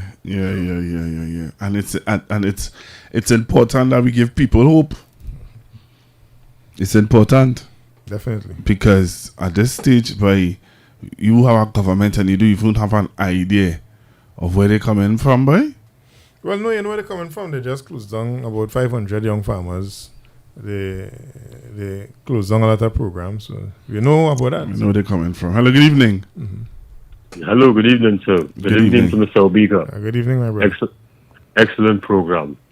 Now, quickly, Mr. Pastor Google, to answer your question about when you mentioned the key point of how this government is behaving, it clearly tells me when you mention the fact that they know exactly how they're going to run the country, how they're going to get their finances, and where they're going to get their finances from. It clearly tells me very soon this country will be in an IMF program, because this, what Mr. Elias had said yesterday, is a warning shot. It's a key clue to tell you. And from the finance minister's response saying the structured, as Mr. Obika highlighted earlier in the show, the structured way of till devaluation maybe sometime in the future, as he's not going to do it now because he knows how unpopular it will be, and all the other economists warning him that's not a good idea. This is a warning shot for the population to be very aware and put on notice that a IMF program is going to come very soon because there will be more mass layoffs. There are going to be more detrimental cutbacks to expenditure. And I am very certain that they are just trying to appease certain fears. Because if they worry about the oil prices not going as high that they hoped, and we're going to have some serious cutbacks. And I might make a prediction. I think within the following financial year, let's say 2026 into 2027, at some time, they will start to realize they have to make adjustments, and they have a very low revenue inflow that they might have to go to the IMF. And a devaluation will be coming after once they do that. Thank you kindly. Have a good evening too. You'll be safe. Well, interesting what you call us. Minister Sean Sobers has told the nation and the... All right, sorry about that. Go ahead. So it's interesting what you call us said. It's sometimes in public political communication, right? If you want to make a hard decision, you don't go out and say it. You send someone else to say it, and gauge public opinion from that. Say that again. So sometimes if a government wants to make a hard decision, no, don't say so. If a government, the UNC government. Well, we don't know. We don't know if they want to make the decision. Let me tell you this. Listen to this. You see, you trying smart man thing. You try smart man thing. No, don't do that. Let me do it in my style. Remember, I told you this here tonight. First thing they will say, get rid of CPEP. Get rid of UR. Get rid of reforestation. All the contract workers in the government, get rid of them. If the UNC gets their way and they start with their bag of poison goodies, it is going to lead to a devaluation.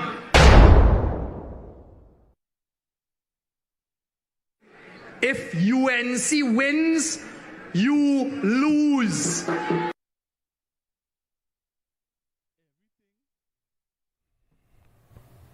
Listen to me. Everything that man just said there, we see come to pass. The only thing that haven't come to pass as yet is the devaluation of the dollar. Sound like you said that last week. This was before the election. Listen to me now. Wait, no, just now. We can't do that. But you know the strategy. So what know the strategy. What a government will do, right? UNC. Well, you see, I have to be careful so that people waiting, there are lawyers waiting, because we catch him with this one. So saying if the UNC government say that the UNC government XYZ. What the government? But this guy is only one party in government right now, the UNC government. But if a government wants you to they want to see if the public will swallow a decision, they will test you with it, but not by them. By somebody else, and they can always come out and say, no, we're not in that. However, whilst they could say, no, $9, you go high to $9. They could say, well, things real wrong. You go to $7.50. Let me ask you this. What you're saying there making sense. But, Elias, yeah, this tank we here, boy. What you saying, Minister? I wait to put a narrative out there. Let me test the ground and see how the people feeling. So I wait to, as you as a businessman, right? I want you to say X, Y, and Z. Let's see how the people will respond. If you don't get a pushback, because there's no real pushback, only talking. The man on the ground say anything yet? You hear anything from the people on the ground? The people on the ground suffering so much. They don't even know if they're the next bread coming from. They don't have time to think about this government evaluating the dollar. That's the reality of it. A man who hearing about evaluating the dollar, not hearing it. You know why? Because he's studying our tree inside there. Who eat the last bread, the last 2 sandwich loaf it had there. You understand? I had to study how I get 2 more sandwich loaf for them to eat. So really and truly, if them devalue the dollar, they devalue the dollar. It's like how men just talk on the street. if I ain't vote, I still have to go out there and do what I have to do, you know. Not understanding that if you lift your voice against it, you can create an effect by saying, hey, now the people are not happy. The people are very conscious of what devaluating the dollar is going to do. Mm-hmm. Correct. Now, of course, you know, I just battle my crease with the legal thing. I don't know who would call who to say what. But what I would say is if a government, right, want to test public opinion, they will send a third-party person to say it. So it could be that it's a speculation. It doesn't have to be the truth. But the effect is clear. The government can come out looking at the savior, and instead of a $9, they give you a $7.50. The man on the ground will sit down and say, well, the matter things done hard. However, when the shoe started squeezy for tight already, he go let people know it put in him. And nobody go like that. Right? And then they will see wicked and the bad and so on. So therefore, it is not in the best interest of the country to devalue the dollar ever. Forget that, right? No, that is not, don't even think about that. Right? Yeah, but the reality of it is while you saying that, right? I played for you. You see, I catch you, you know. I catch you agree to this. Let me tell you why. It is too obvious. It is too out there. A man come, an economist just come just out of the blue and say, sell everything. Everything. State assets. Once it's not performing, sell it. Liquidate. But then you hear the Prime Minister on that platform saying, and she said it to her crowd. She said it to her supporters, and they clapped. Yeah, well, so she said divestment of certain state assets is part of the UNC Plan 2020. So the UNC Plan 2020 is at the core of their philosophy for governance. They didn't bring it back wholesale, but that Plan 2020 had devaluing the currency. It had divesting state enterprises. So who said that they're not going to do that now? But that is in the plan. The plan that is guiding. Okay, so then they are throwing bait to see who will bite. Nobody ain't biting. Nobody not biting. Some people biting. You had one economist at the end, Mr. Ram. He said that the price of the foreign exchange market should be one that will help the goods be competitive. As an economist saying that is basically saying that we should let market forces decide the foreign exchange rate, which is devaluation. Thank you. In the current scenario. Thank you. So people you're hearing one of the people who's pushing the narrative. Yes. Pushing the narrative. It is coming true. Now, if it doesn't have to be that they didn't get any money when they went to the US. 5 billion is enough to run this because country. They could get a commitment without getting any money. All right, but 5 billion will be enough to That's pay US, to pay back pay and to also pay the 10%.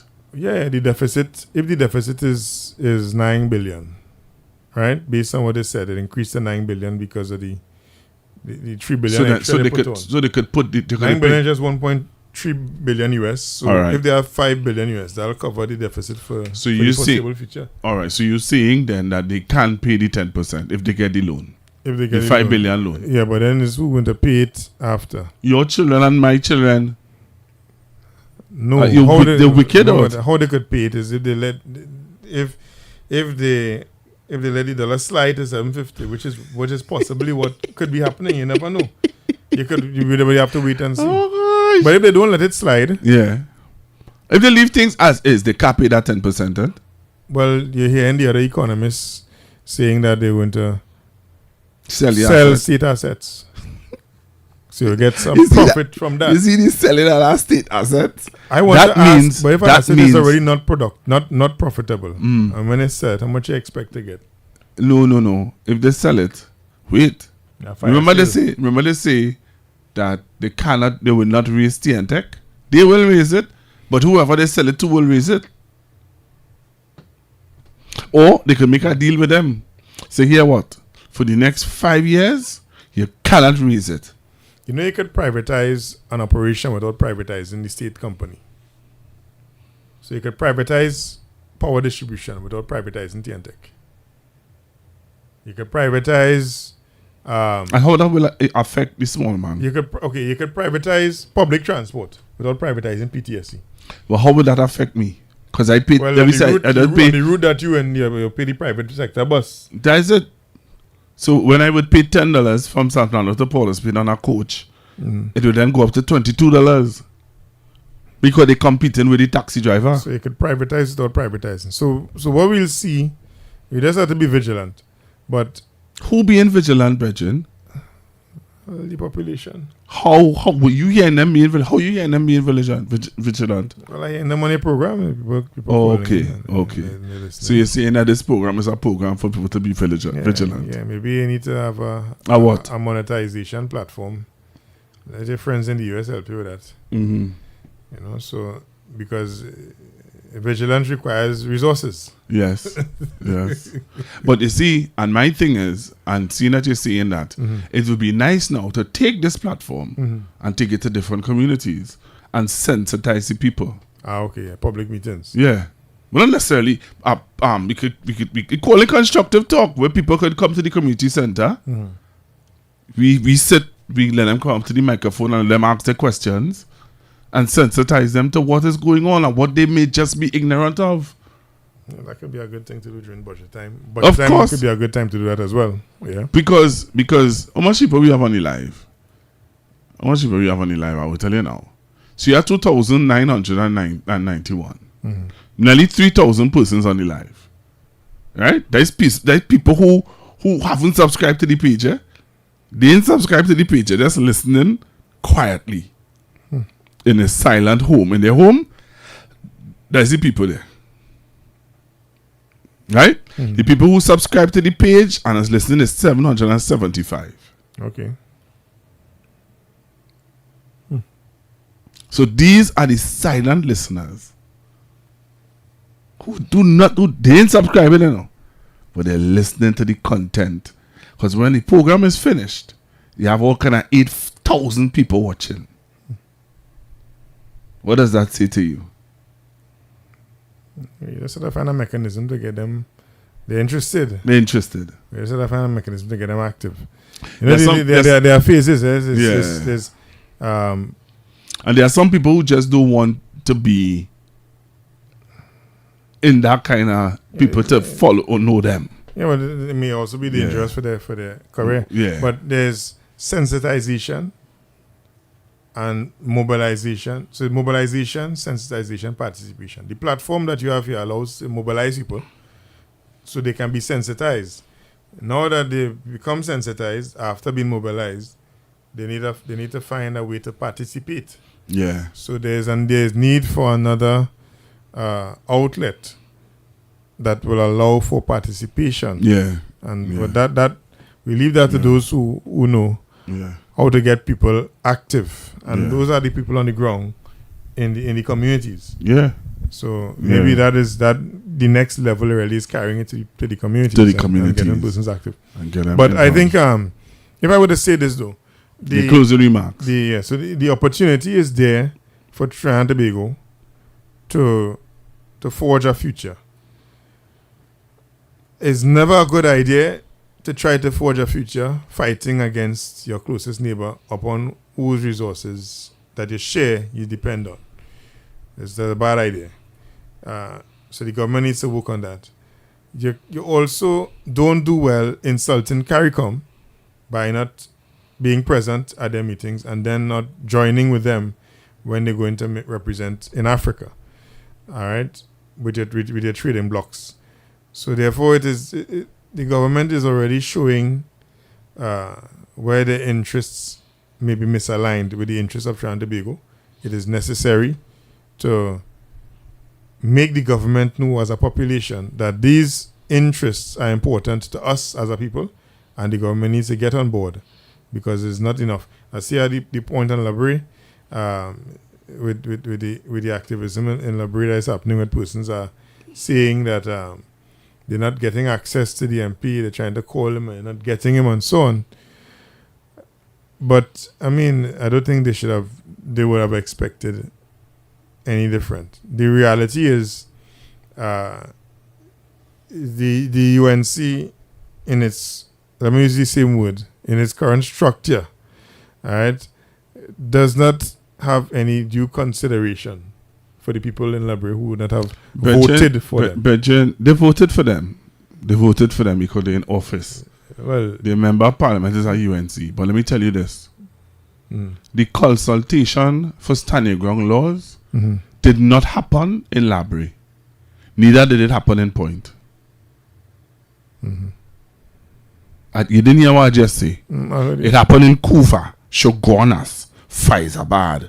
All the UNC stronghold areas had consultation on stand your ground laws. Point 14 and Library, did they have any consultation? Maybe they will know why. They probably don't think they have any ground to stand on. But the reality is, the people of the community will see it for themselves. They don't see it already. The interests of the party is not aligned with the interests of the people in the community. No, it's not. So, especially if they believe that they are not the ones who would have voted for them. Well, they will see that. Well, Obika, I want to thank you very much for being on the program this evening, sharing your thoughts, and the budget is coming up. You know you had to come back after the budget. Of course, but by that time we might be in a community. Or you might have your community here. Anyway, I want to thank you very much for being on Constructive Talk this evening and sharing and informing the listeners. You heard it for yourself, the listeners, and they were really happy and impressed with your conversation this evening. So I want to thank you very much. I give you a chance to make your closing remarks as you get ready to close. We're supposed to leave 11 o'clock, you know. What time is it now? It's now 10 past 11. Oh, good. All right, so Tobago and to the world, I think it's important to, as we discuss, that we have these talks and we translate it into action. And I definitely, on this journey, would like to be part of the action as well. So look forward to being part of the action. Remember, you're supposed to carry me down to the place in Chatham, eh? I'm holding you to that, eh? Definitely. Will you be at the meeting on Wednesday? That is in Diego Martin? Yeah. Most likely, yeah. Not most likely, yes or no. I try to go when it's more in my zone, but let me go to that meeting now. They go. Alright, well, I could be there. Alright. Tobago, thank you all very much for being a part of Constructive Talk this evening. Tamika, you do a good job, Obika, right? I can leave you to run the show. No. The shows work better when people talking. When you're talking by yourself, remember, you're not seeing nobody, you know? Yes, you see already. You see ready to fall out all you. You can't do it by yourself, you say. You have to do it with somebody. Yeah, because by talking, you're not sure, you're not feeling. I'm a lecturer, storyteller, political platform speaking. You have an audience. Yeah. So you gain energy back there. Yeah. So you know if you're making sense, you're not making sense. Yeah. You're talking to yourself hard. That's why I created the phone line. No monologue and thing. I see people that's been doing talking for hours by themselves. I cannot do that. That's different, eh? Yeah, no, I can't. Yeah. So, Tobago, again, we want to thank you all very, very much for being with us this evening. And I'm sure if you like the program, give a thumbs up. And for those of you who will be watching the rerun, please like and subscribe. And let me know when we should bring back our boy here, Mr. Obika.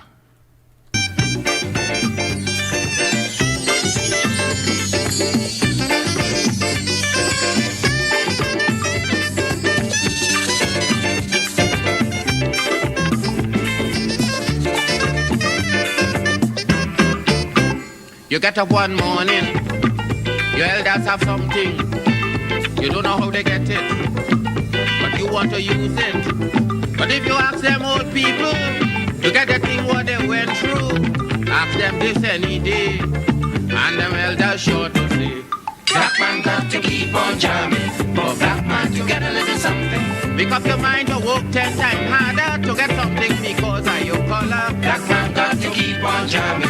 For black man to get a little something. People rob you, humiliate you, turn around and whip you, and then they free you. Black man got to keep on jamming. For black man to get a little something. So when you're here, you get a little something. With our Hawkeye friends, look your marking, because you don't know already. Black man don't get nothing easy.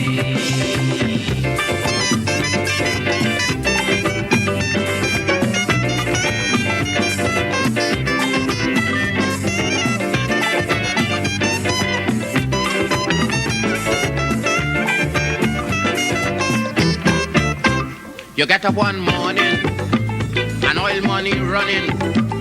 How it come you don't know. You don't care how the thing go. But if you read about Uriah, you go find out about the pressure. How they catch so much whole hell. Get a penny from TLL. Black man got to keep on jamming. For black man to get a little something.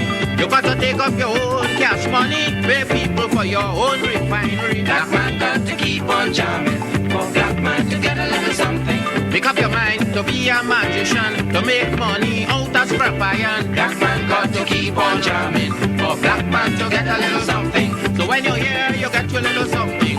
With a dragon and you keep marking. Because I don't tell you already. Black man don't get nothing easy.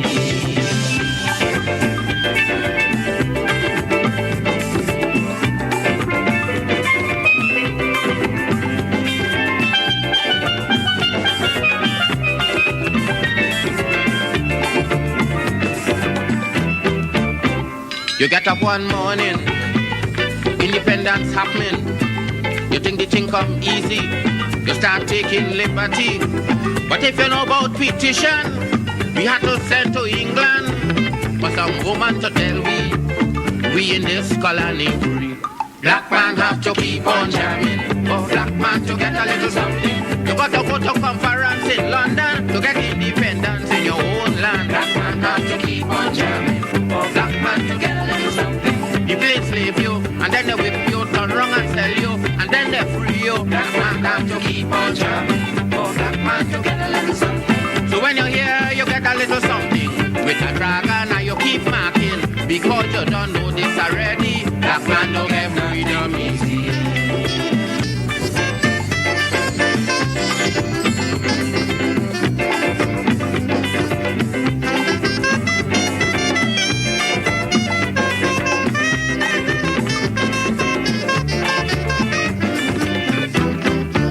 So when a black man have something, you got to start thinking. To get it easy, you got to practice economy. From getting licks from the slave master to become the landowner is a terrible journey. Black with plenty brutality. Black man got to keep on jamming. For black man to get a little something. You got to make up your mind that you're able to get a bully and jam with the devil. Black man got to keep on jamming. For black man to get a little something. You got to make up your mind that you're ready to swim offshore and rock your boat steady. Black man got to keep on jamming. For black man to get a little something. So when you're here, you get your little something. With a hawker, you better keep watching. Because I don't tell you already. Black man don't get nothing easy.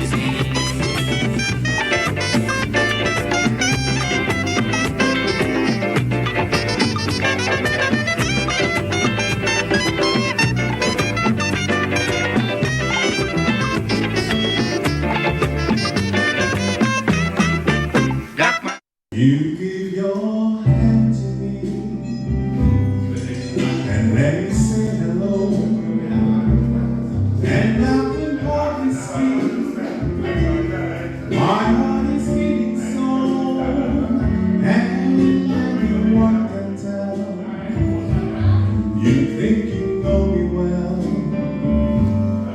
well you don't know me.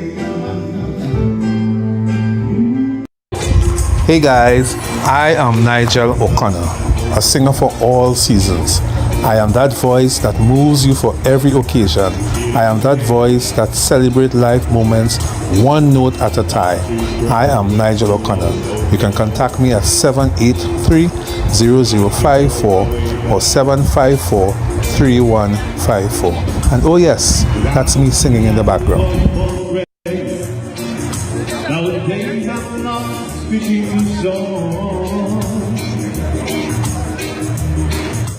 Brown Eyes Promotion presents We Outside Tobago Carnival 3, October 24th to 27th, an all-inclusive package, inclusive of breakfast, lunch, and accommodations. Smith Drive, Lowlands, Tobago, opposite Gulf City Mall. Limited spots. Book yours now. Call 713-4029. Accommodation options: 1 bedroom with a kitchenette, 2 beds, up to 4 people, or 2 bedrooms self-contained, 6 people max, queen size, plus single beds. Check-in time 2:30 p.m. Check out 11 a.m. Limited spots available. Prices with breakfast and lunch: $2,000 per person. Breakfast only $1,700 per person. Half payment due by July 31st. Pay off by September 30th. Non-refundable. Payment plans available. For more info and to book your spots, call 713-4029. We outside Tobago Carnival 3 from October 24th to 27th. All courtesy Brown Eyes Promotion. We do not own the copyrights for the song playing in the background.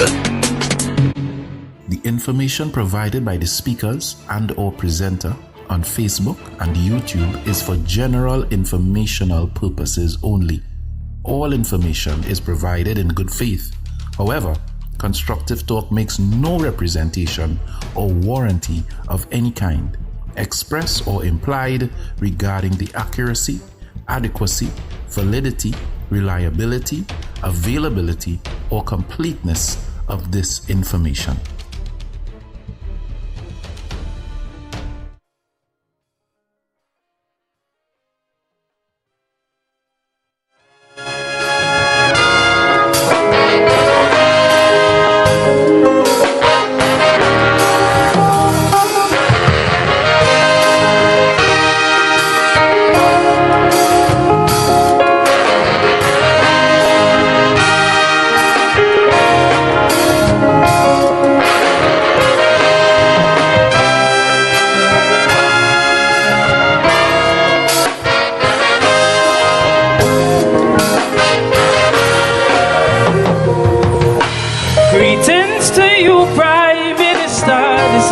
Is just for you. My intention was to give you this letter when election was true.